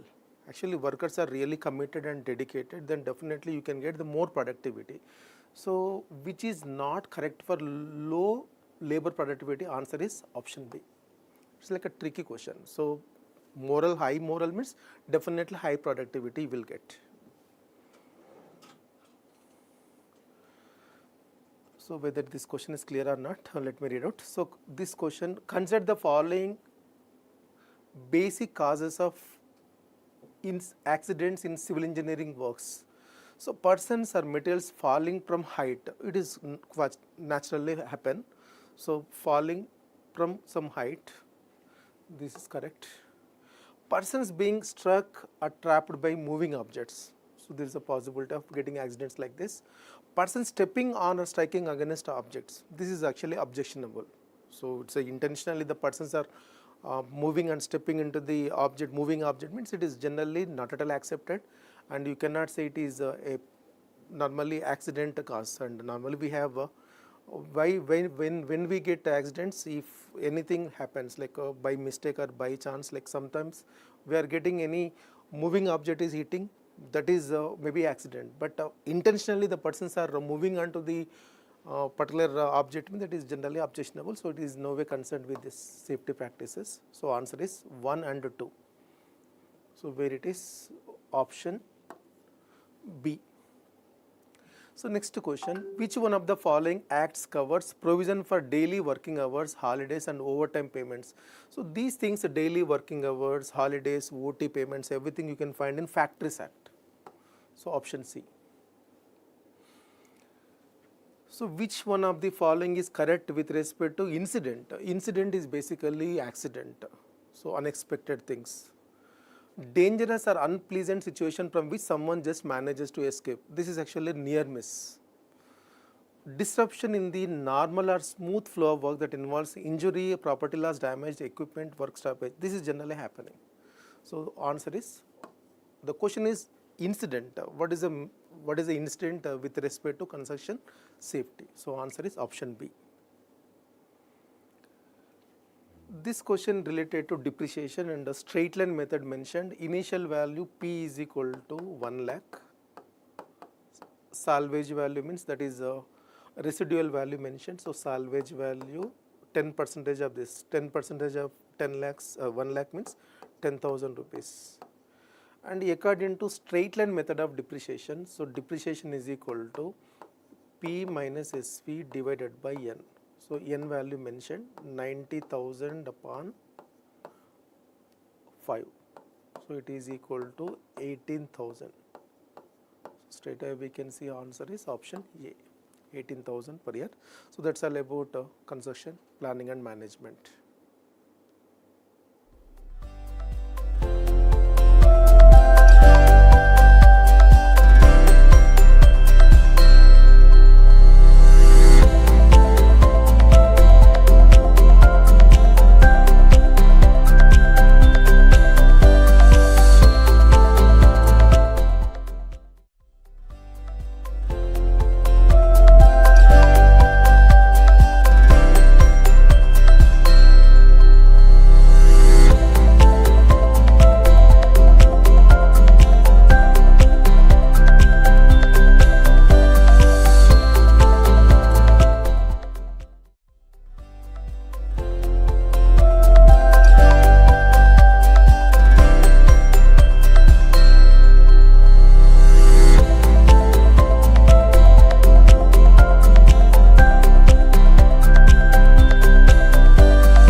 Now we will take up environment engineering subject. Here you have around 13 questions. We will see one by one. The first question, which one of the following list identifies the waste from common manufacturing and then industrial process, such a solvent that have been used in the cleaning or decreasing operations. F list, K list, the P list, U list given. Actually, if you see the Environmental Protection Agency, the F list, where is it? Yeah, you can see here. The F list contains this particular, what you call, the F list contains this one. So answer is the A. And the next question,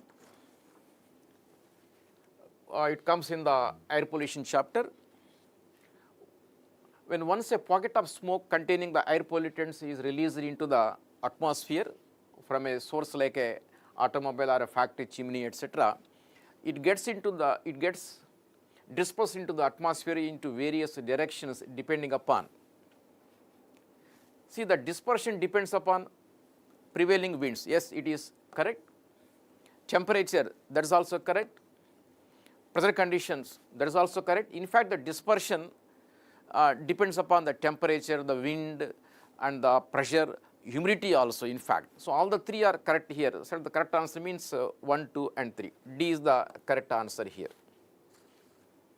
D. The next question, 51.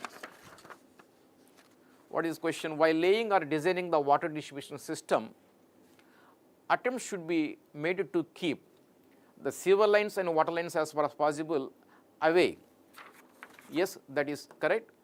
Sewer lines above the water line, that is not correct. Exactly below, that is not correct. Close, that is also not correct. Actually, the sewer lines and water lines should be kept as away as possible, that is to prevent any contamination between these two, right, in case of any breakage, damage, etc. So this A is correct answer here. Next question, which one of the following factors should be kept in view while fixing the design period for the water works? Design period, when you take 30, 35, that is called design period.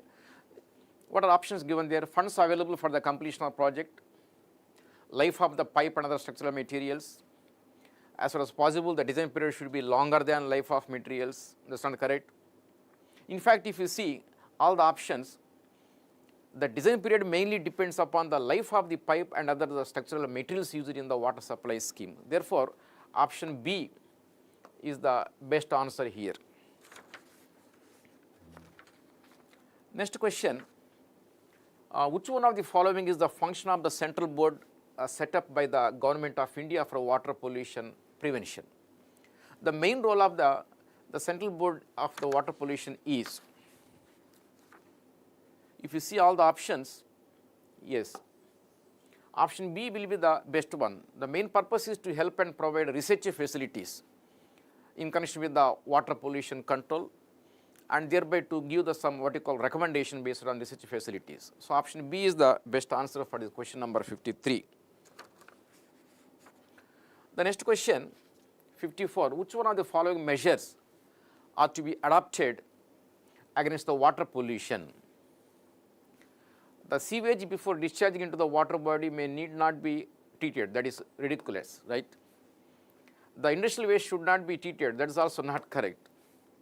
As far as possible, water sources should not be used for the discharging the sewage. Yes. If you look at all these options, the statement number 3 is correct there. If you see the options there, that is C is the correct answer. C is the correct answer.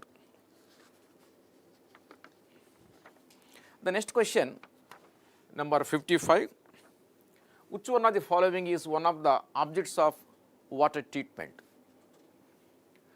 To detect the dissolved gases, murkiness and the color of water, and to detect the pleasant and objectionable taste of water, to kill all the pathogenic germs. Yes, this is the one of the main purpose. You know, if at all the water has the pathogenic bacteria, it is going to cause the waterborne diseases. That's why the main objective is nothing but this one, main objective. 55th question, that is a C, to kill the pathogenic bacteria.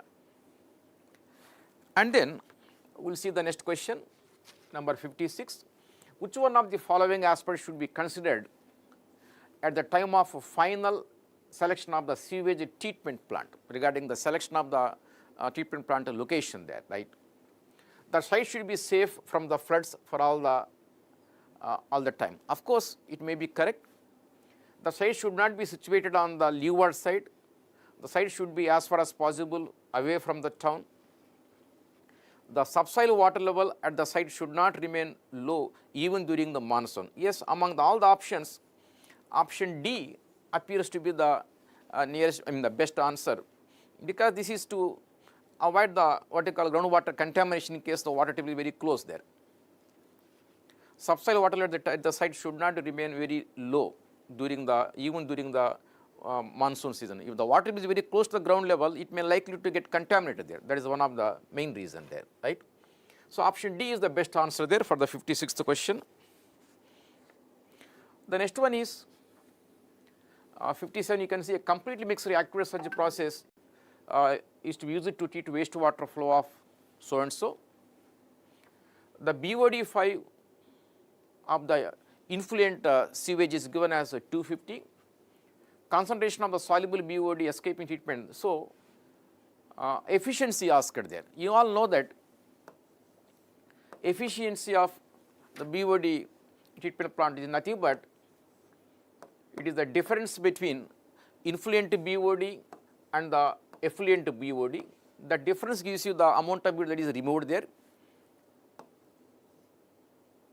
by the influent BOD. So this ratio gives you the treatment efficiency here. The influent BOD is given, that is 250.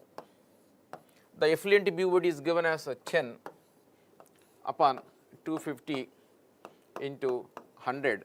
So upon a calculation, you may get it as 96%. So the answer is D. 57th question, that is 96% you get. And then next question, number 58. The land treatment of sewage is suitable when the overall rainfall is very high, there is no river or natural water course, the quantity of sewage is less, rivers usually run full during the summer. Among these options, the option B is one of the best answer there. There is no river or natural water nearby.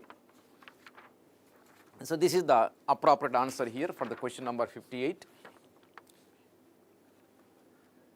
Okay. The next question, number 59. The excessive acidity or alkalinity of the particular wastewater is neutralized by adding alkali or acid, and this is achieved in. You are given different type of tanks there. In fact, you can see it is somewhat, I think, self-explanatory. The answer is equalization tank. As the name implies, it equalizes the characteristics of this what you call the sewage. Equalization tank is the appropriate answer here, 59B. The next question, number 60. Which one of the following is an aerobic method of decomposing solid waste? Solid waste. If you look at the options there, sanitary landfill, composting, incineration, and open dumping, incineration is the appropriate one here. You all incinerate nothing but burning of the solid waste at high temperature in the presence of oxygen. So it is the aerobic process. It is the aerobic process, incineration.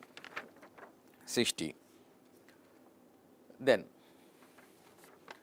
one more last question there in the environment engineering subject, 121. You can see there, you are given weight of the dish 48.6 grams, 10 ml of sample placed in the dish and operated there. The new weight of the dish and the dry solids is given. The dish is placed in a 550 degrees temperature, then cooled again. The new weight is given. You are asked in this case the total volatile solids. Volatile solids. So look at here. This is weight of the dish, that is you can leave it. Here you mainly have to consider these two weights here. So this weight indicates all solids, that includes both volatile as well as non-volatile. Once you keep a temperature of 550 degrees centigrade and then cooled, this weight that includes weight of the what you call dish as well as non-volatile. So therefore, the question is here volatile solids. Volatile solids is nothing but if you take there, you are given three weights there, right? You will take W2 minus W3 by V, volume.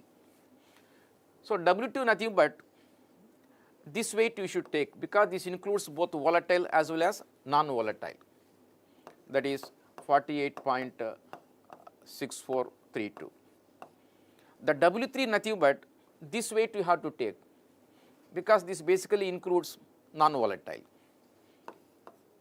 48.63 and the volume is given as 100.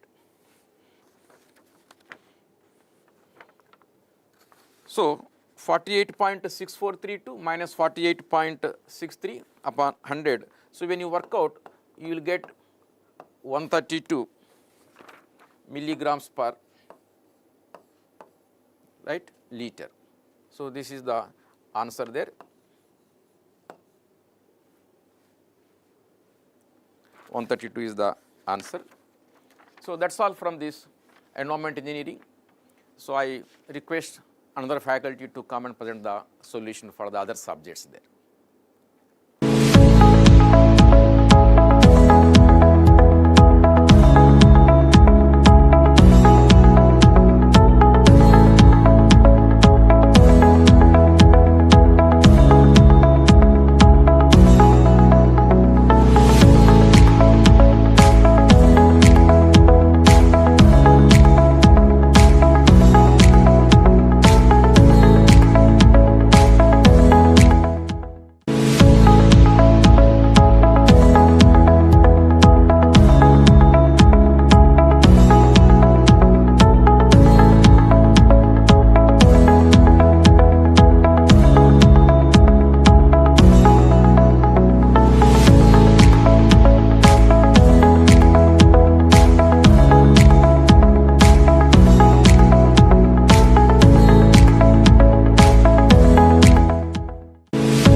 Right.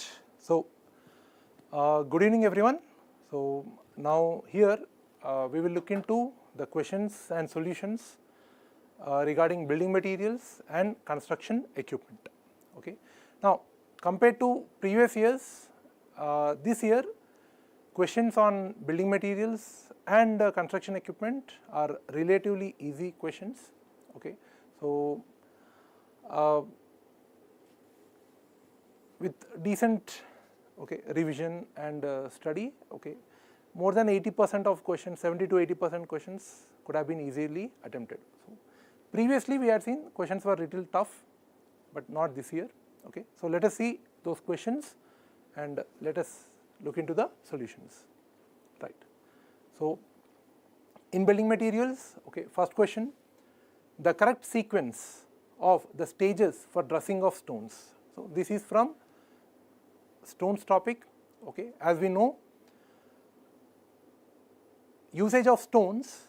Okay. So, we get the stones from quarrying rocks. Okay. So, after quarrying we will do dressing. After dressing we will go for seasoning as per requirement. Now, coming to the dressing stage of a stone. Okay. So, what is the purpose of dressing? For easy handling, easy transportation, better aesthetic appearance of the masonry, and so that the masonry is also becomes stronger. Okay. So, for that reason we go for dressing. So, in dressing, what are the different stages? Okay. So, planning, sizing, shaping, finishing, polishing, these are the different stages involved. So, correct sequence is first sizing. Here what we will do, the quarried stones, they are sized as per requirement using chiseling method. So, they are sized into a particular size. Okay. So, whatever is the desired size, we will get the stone into that particular size, that is sizing. Okay. After that, shaping. In shaping, we will make it into a regular shape. Okay. So, after getting into a required size, we will get it into a required shape. Then planning, basically it is an refined version of shaping, where the surface is shaped thoroughly. Okay. We have uniform surfaces, straight edges and sharp corners. In that way, we will shape it in thorough manner, that comes under planning. Finishing, okay. So finishing the surface of the stone is the next step. After that, after finishing the surface, we will go for polishing. Again, as per requirement, we will go for polishing, okay. So correct sequence is sizing, shaping, planning, finishing and polishing, option D, okay. Sorry.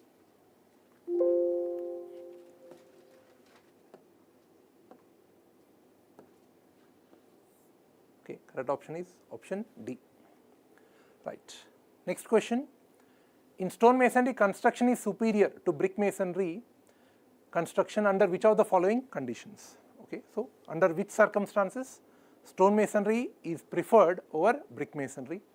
So statement 1, stone masonry construction can be developed aesthetically more sound than brick masonry. Now, when it comes to stone masonry, okay, using different dressing techniques, okay, you can dress the stone into required shape, okay, that aesthetics can be achieved, okay. So here, compared to brick masonry, we have so many options to improve the aesthetics, where we can use coarse rubble masonry, uncoarsed rubble masonry, random rubble masonry, ashlar masonry. So many options were available in stone masonry in terms of aesthetics. Now, those many options we don't have when it comes to brick masonry, okay. So statement 1 is correct.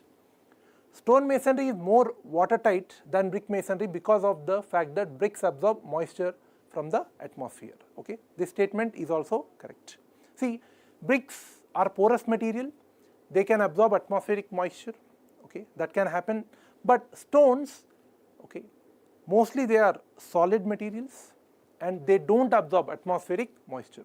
So because of absorption of moisture, bricks basically they tend to lose their strength over a period of time. Okay. Hence, stone masonry is more watertight. Yes, it has very low permeability. Hence, statement 2 is also correct.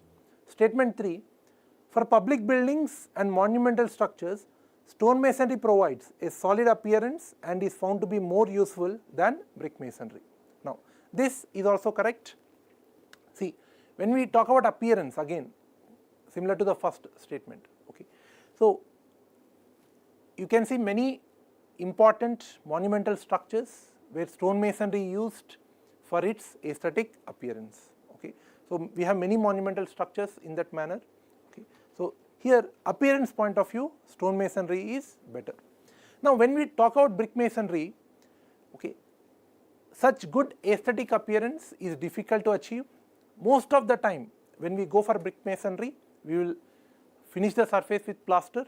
So, aesthetics doesn't come into picture. But in stone masonry, okay, that aesthetics can be achieved, okay. So, statement 3 is also correct, 1, 2 and 3 option C. Okay, option D, 1, 2 and 3 are correct. Right. Next, ringall of sapwood is characterized by, okay. Now, what are rindgalls? See, rindgalls are swelling in timber due to some injury. If there is some injury to the tree, okay, when it was young, okay, now that injury, okay, in that region there is a swelling which is observed, okay, that swelling comes under rindgall. So, that is option B. So, swelling caused by growth of layers over the wounds caused by injury after the branch has been cut off in an irregular manner, okay. So, the injury can be due to improper cutting or due to heavy winds, whatever be the reason. That injury, wherever there is injury happening, that wound, okay, over that many layers are formed, because of which swelling is observed, okay, important term, swelling, okay. So, that swelling is called as rindgall. So, option B. Now, for a concrete mix design, an estimation of water content corresponds to, now, see, in design mix method, okay, we have different steps involved. First step is determining the target mean strength. Second step, getting the water cement ratio for that target mean strength. Third step is determining water content. Now, when you are determining water content in concrete mix design, as per IS 10262/2019, when you are determining water content, that water content, how many liters or kgs of water is required for 1 cubic meter of concrete, that value depends on the slump requirement and based on the coarse aggregate content. Okay, how much 12 mm or how much 20 mm coarse aggregate content is used. Okay, so that is used for determining water content in concrete mix design. Okay. Now, when we are considering aggregate content, the code specifies that it should be saturated surface dry aggregates. So, those aggregates which you are considering in concrete mix design, those aggregates are to be in saturated surface dry condition. Okay. So, it is a factual question directly from the code IS 10262/2019. So, they should be surface saturated dry condition, option B.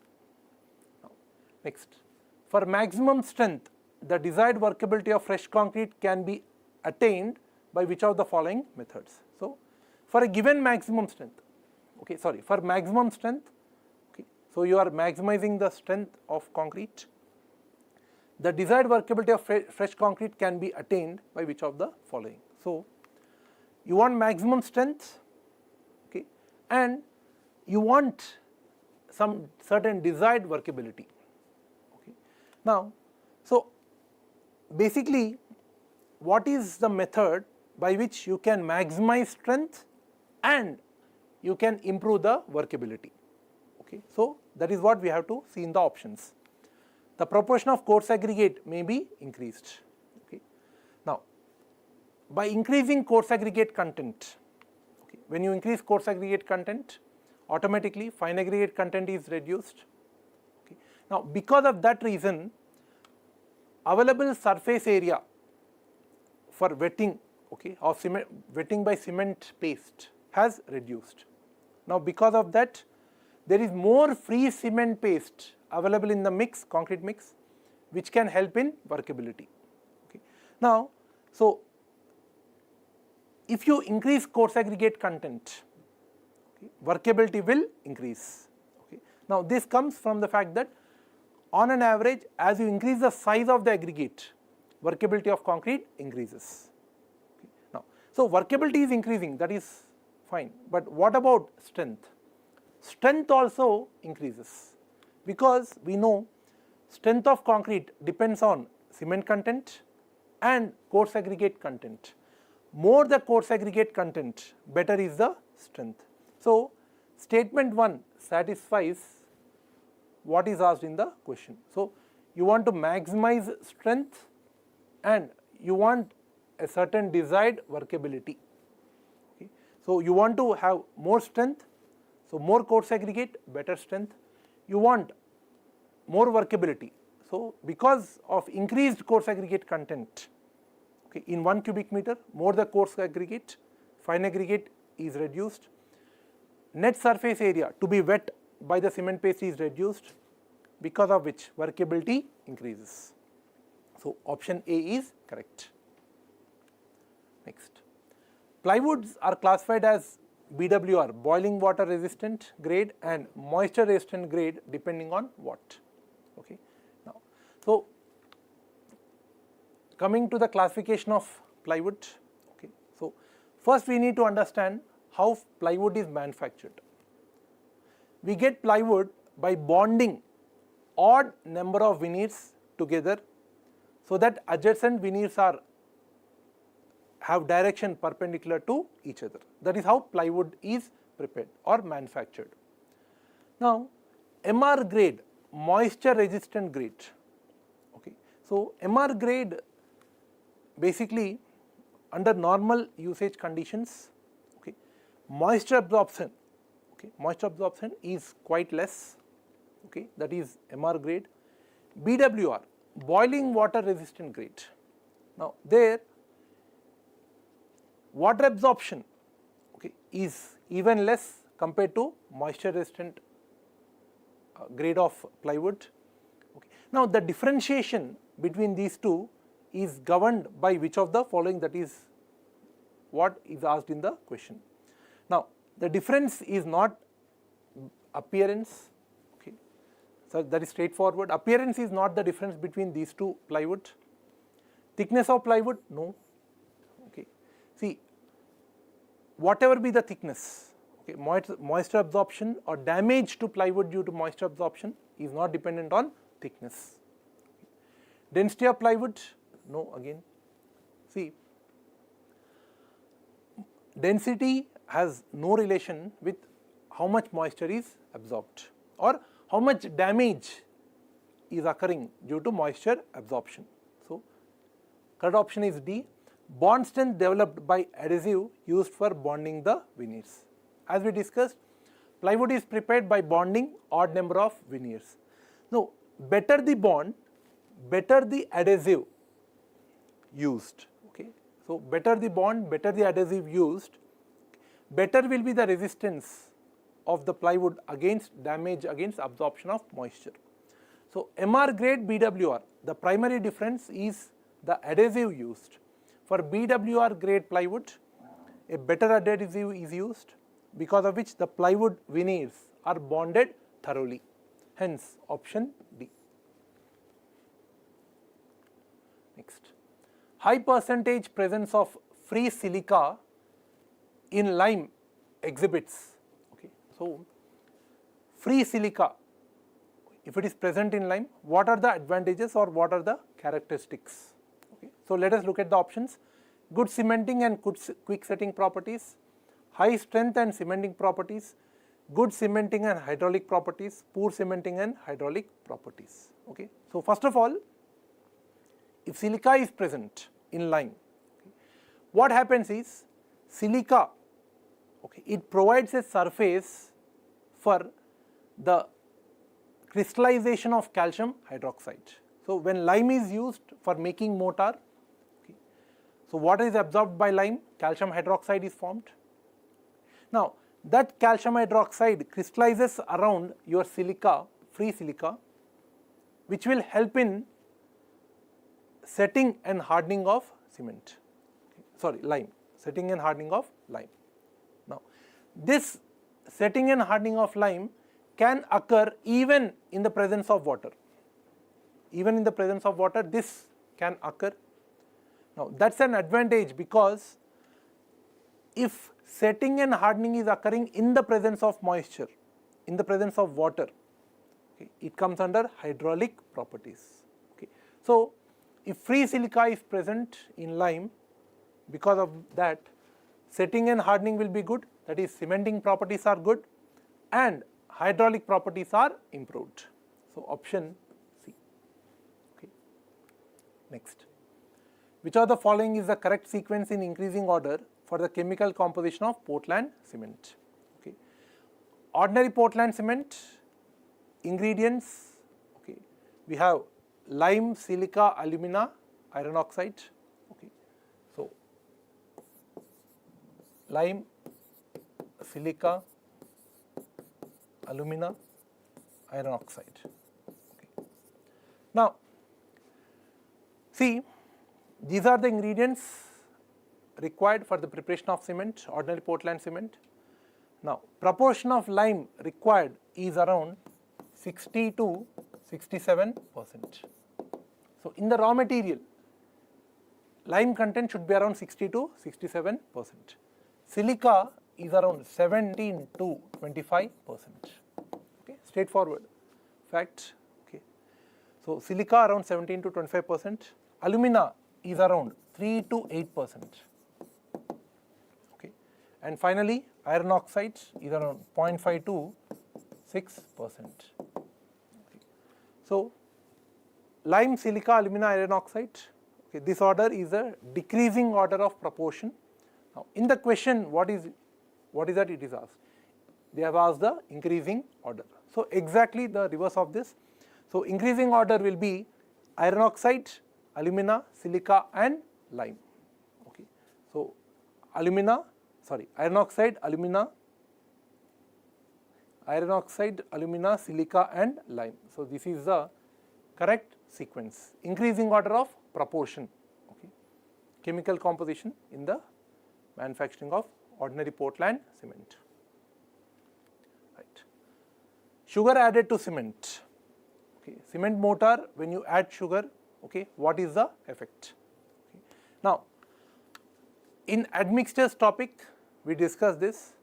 Okay. Sugar is a retarder. Okay. So it will retard the setting property of cement. Okay. So if sugar is added, the setting of cement will become slow. So admixtures, we had discussed this. Okay. Other retarder is gypsum. Okay. So if sugar is added, retarding action is what we can expect. Now, retarding, what does it mean? See, when the setting or when the hydration of cement is retarded, okay, setting will become slow, that is setting time will increase, first thing. Second, initial strength will also reduce. Okay. So because of the slow hydration caused by sugar, sugar is a retarder, it will slow down the hydration process. Because of that, setting will get delayed and initial strength is reduced. So if you look at the options, it will delay the setting, yes, and destroys the early strength. Okay. Maybe destroy is too strong a word here. Okay. I will not say it will destroy the initial strength, but initial strength is significantly reduced because of the retarding action of sugar. Hence, option B is the correct option. So delay in setting, that is setting time is increased, and early strength or initial strength is reduced. Option B. Next, which one of the following is not the correct characteristic of an ideal motor? Okay. So now, so characteristic of a motor, okay, so which is not correct. Develops good adhesion with building units such as bricks and stones. No, that is good. So a ideal motor, a good quality motor should develop good adhesion with the building units. Okay. So for example, bricks in case of brick masonry, for plastering, good adhesion must happen. So statement A is not the right option. Withstand the stresses developed, yes. Basically, the motor should develop the stresses generated in masonry work. Okay. So statement B is also not the right option. Offers less resistance to water penetration. No, this is the right option. See, a good quality mortar should have less permeability. If the permeability is less, water absorption will be less, durability of the mortar or the masonry will be better. So C is the option. Okay. It is not the, okay, not the characteristic of an ideal mortar. Okay. A mortar should not allow water to penetrate through it. So hence C is the right option. Next, surki is added to lime mortar for furnishing. See, now surki, what is surki? Surki, we get surki from powdering bricks. Okay. So bricks, when they are powdered, okay, they will give you surki. Now, surki is a artificial fine aggregate. Surki is a artificial fine aggregate. So, in lime mortar or in mortar, instead of sand, if you are using surki, it will give you some additional advantages. Okay. So,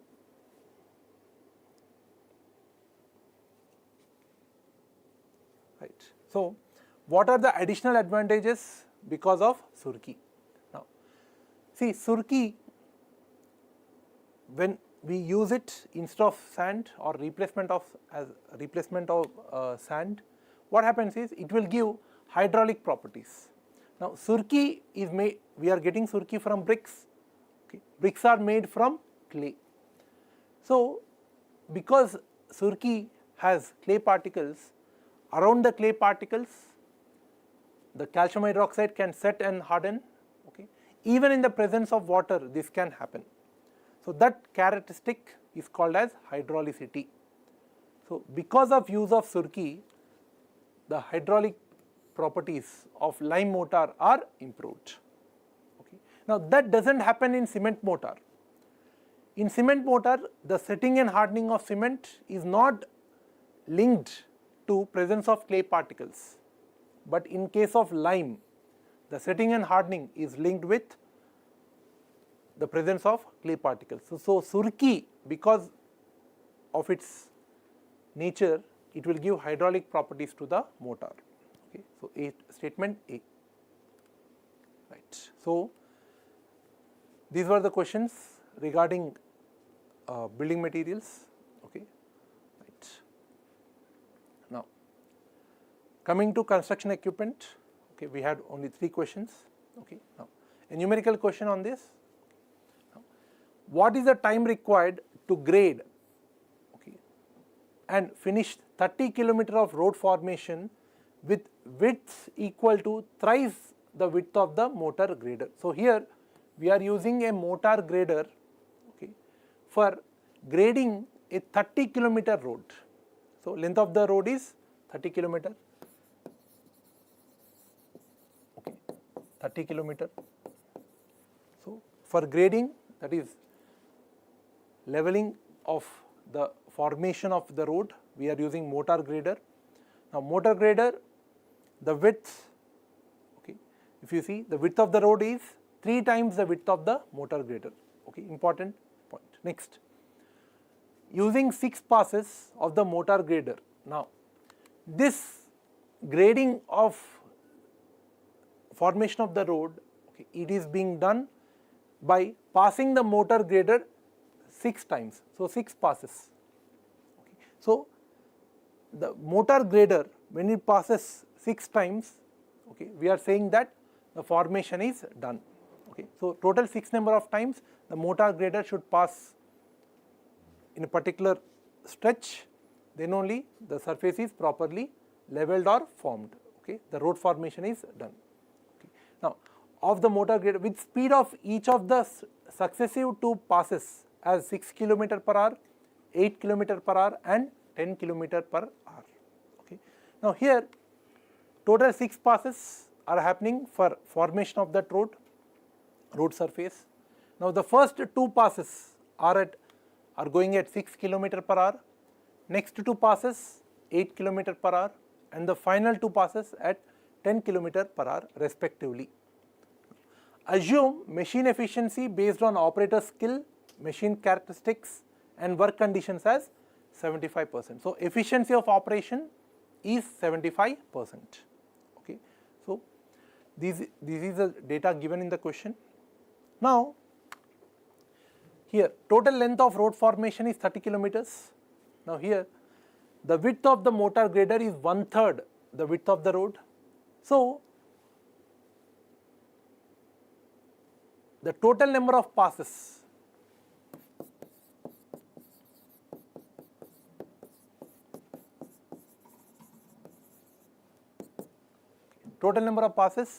okay, it is total 30 km road.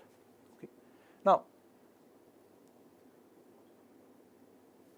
in 30 km road, okay, the width of the mortar grader is 1/3 the width of the road.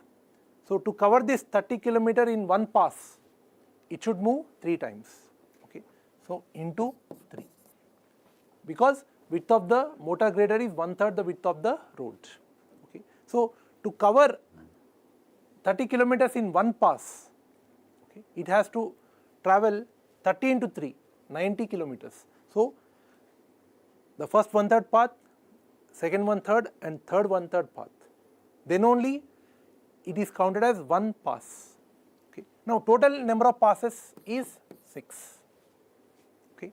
So, total number of passes is 6. Okay. Now, here in this total number of passes, first 2 passes are happening at 6 kilometer per hour. Okay, so time 1, okay, when it is going at 6 kilometer per hour, okay, that is given by 30 into 3, 2 passes at 6 kilometer per hour. Okay, 30 into 3 into 2 passes, which is going at 6 kilometer per hour. Okay, so that is given by 30 into 3 divided by 6 into 2. So that is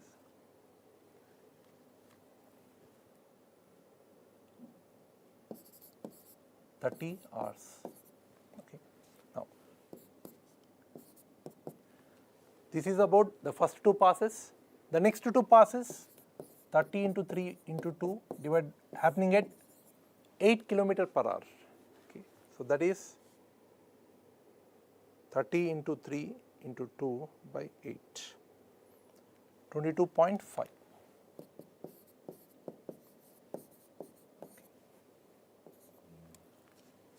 Right. Now finally, the third pass,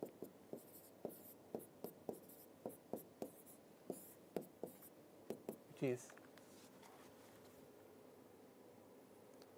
30 into 3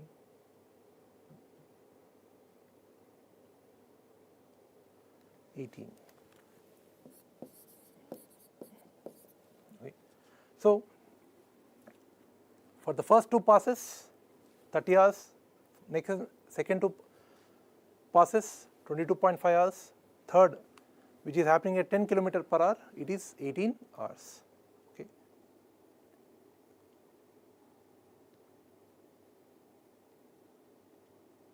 Right. So total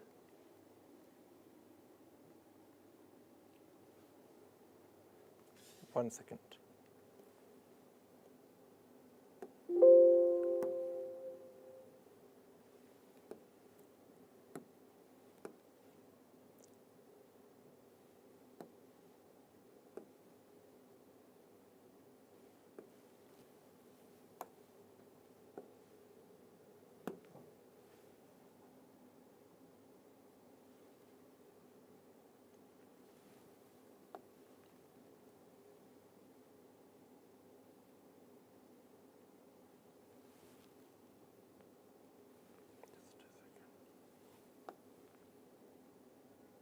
Okay, right. So T1 was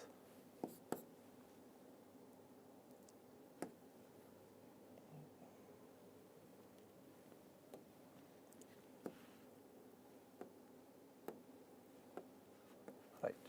So in the first pass T1 was 30 hours, okay. T2 22.5,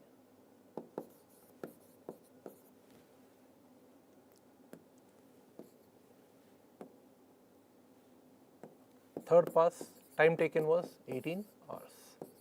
Okay. So total comes out to be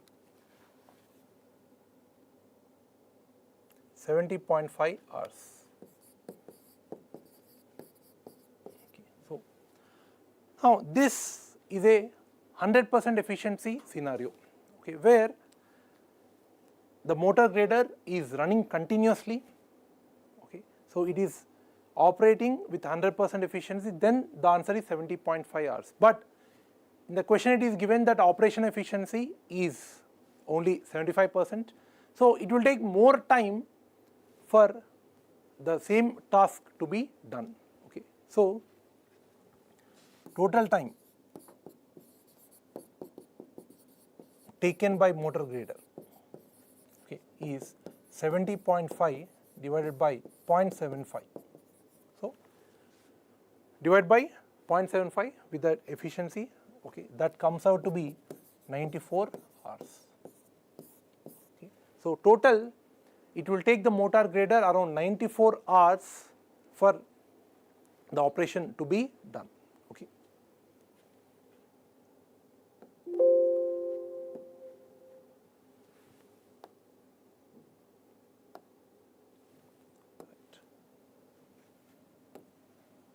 So given options, okay. So if you look at the options, we don't have 94, okay.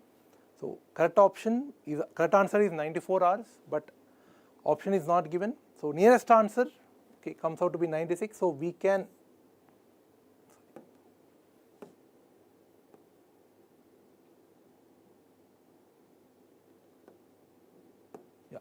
so we can say 96 hours, but the correct answer is 94 hours as we have calculated. Right. Next question on construction equipment. The factors influencing the output of a machine in constructions are, okay. So output or the performance of a construction equipment, okay, depends on which of the following, okay. Physical site conditions, absolutely. So the site conditions, okay, depending on different factors as per site, the terrain conditions, okay, so the type of construction. So it all depends on the operational efficiency is very much dependent on site conditions. Yes, that is correct. Conditions of the machine, yes, very good. Condition of the machine. See, if it's a new equipment, if it is in a very good condition, it will operate at very good efficiency. But a very old equipment which is not properly maintained, okay, it will perform, its output is not that good, okay. So output of a machine, it depends on the condition of the machine, that is also correct. Method of operation, yes. See here, how efficiently a machine can be used very much depends on the operator, how he is operating that machine, okay. See, machine on its own will not do your task. It may be excavation, it may be vibration of concrete or whatever it is. It will not do on its own. So an operator, okay, who should be very skilled in that particular job should handle that equipment. So method of operation, how the operator is using the equipment, okay, basically it will affect the output of a machine. So 3 is also correct. Type of soil. Now the fourth option is not valid for all type of equipment. See, only if it is a excavation related equipment, okay, like a shovel or a grader. See, these equipments, their efficiency depends on the type of soil. But certain equipment, for example, a concrete vibrator, okay, it has nothing to do with the soil conditions, okay. So not all equipment, okay, not all equipment are dependent on, okay, their functioning is dependent on type of soil. But 1, 2 and 3 are correct for any kind of equipment, but option 4 is not related to excavation, it's not related to equipment which don't deal with soil. Hence 4 is not correct. So 1, 2, 3, option A, okay. So the output of a machine depends on 1, 2 and 3, okay, option A. Grader may be used for the following works except, okay. See, what are the different tasks of an grader, okay. If you see given options, finishing or leveling of earthwork. See, now this is one of the main reasons why we use motor grader or a grader, okay. So option A is not the right option, okay. Shaping bank slope, okay. Now here also it is not the right option. Motor grader, okay, can also be used to shape the banks, okay. So embankment, in case of embankment, the slopes of banks can be handled by motor grader. Now motor grader is never used for heavy excavation, okay. The motor grader, okay, it can be used for excavation, but the excavation is very much shallow. For deep or heavy excavations, okay, you cannot use a motor grader, okay. For that, okay, we have other equipments like shovels, okay. So other equipment are used. Now dirt road maintenance, it can be used, so this is not the option. Hence C is the right option. For heavy excavation works, okay, we cannot use a grader. Okay, so option C, right. So with that, okay, we are done with questions related to building materials and construction equipment. Okay, right. Thank you.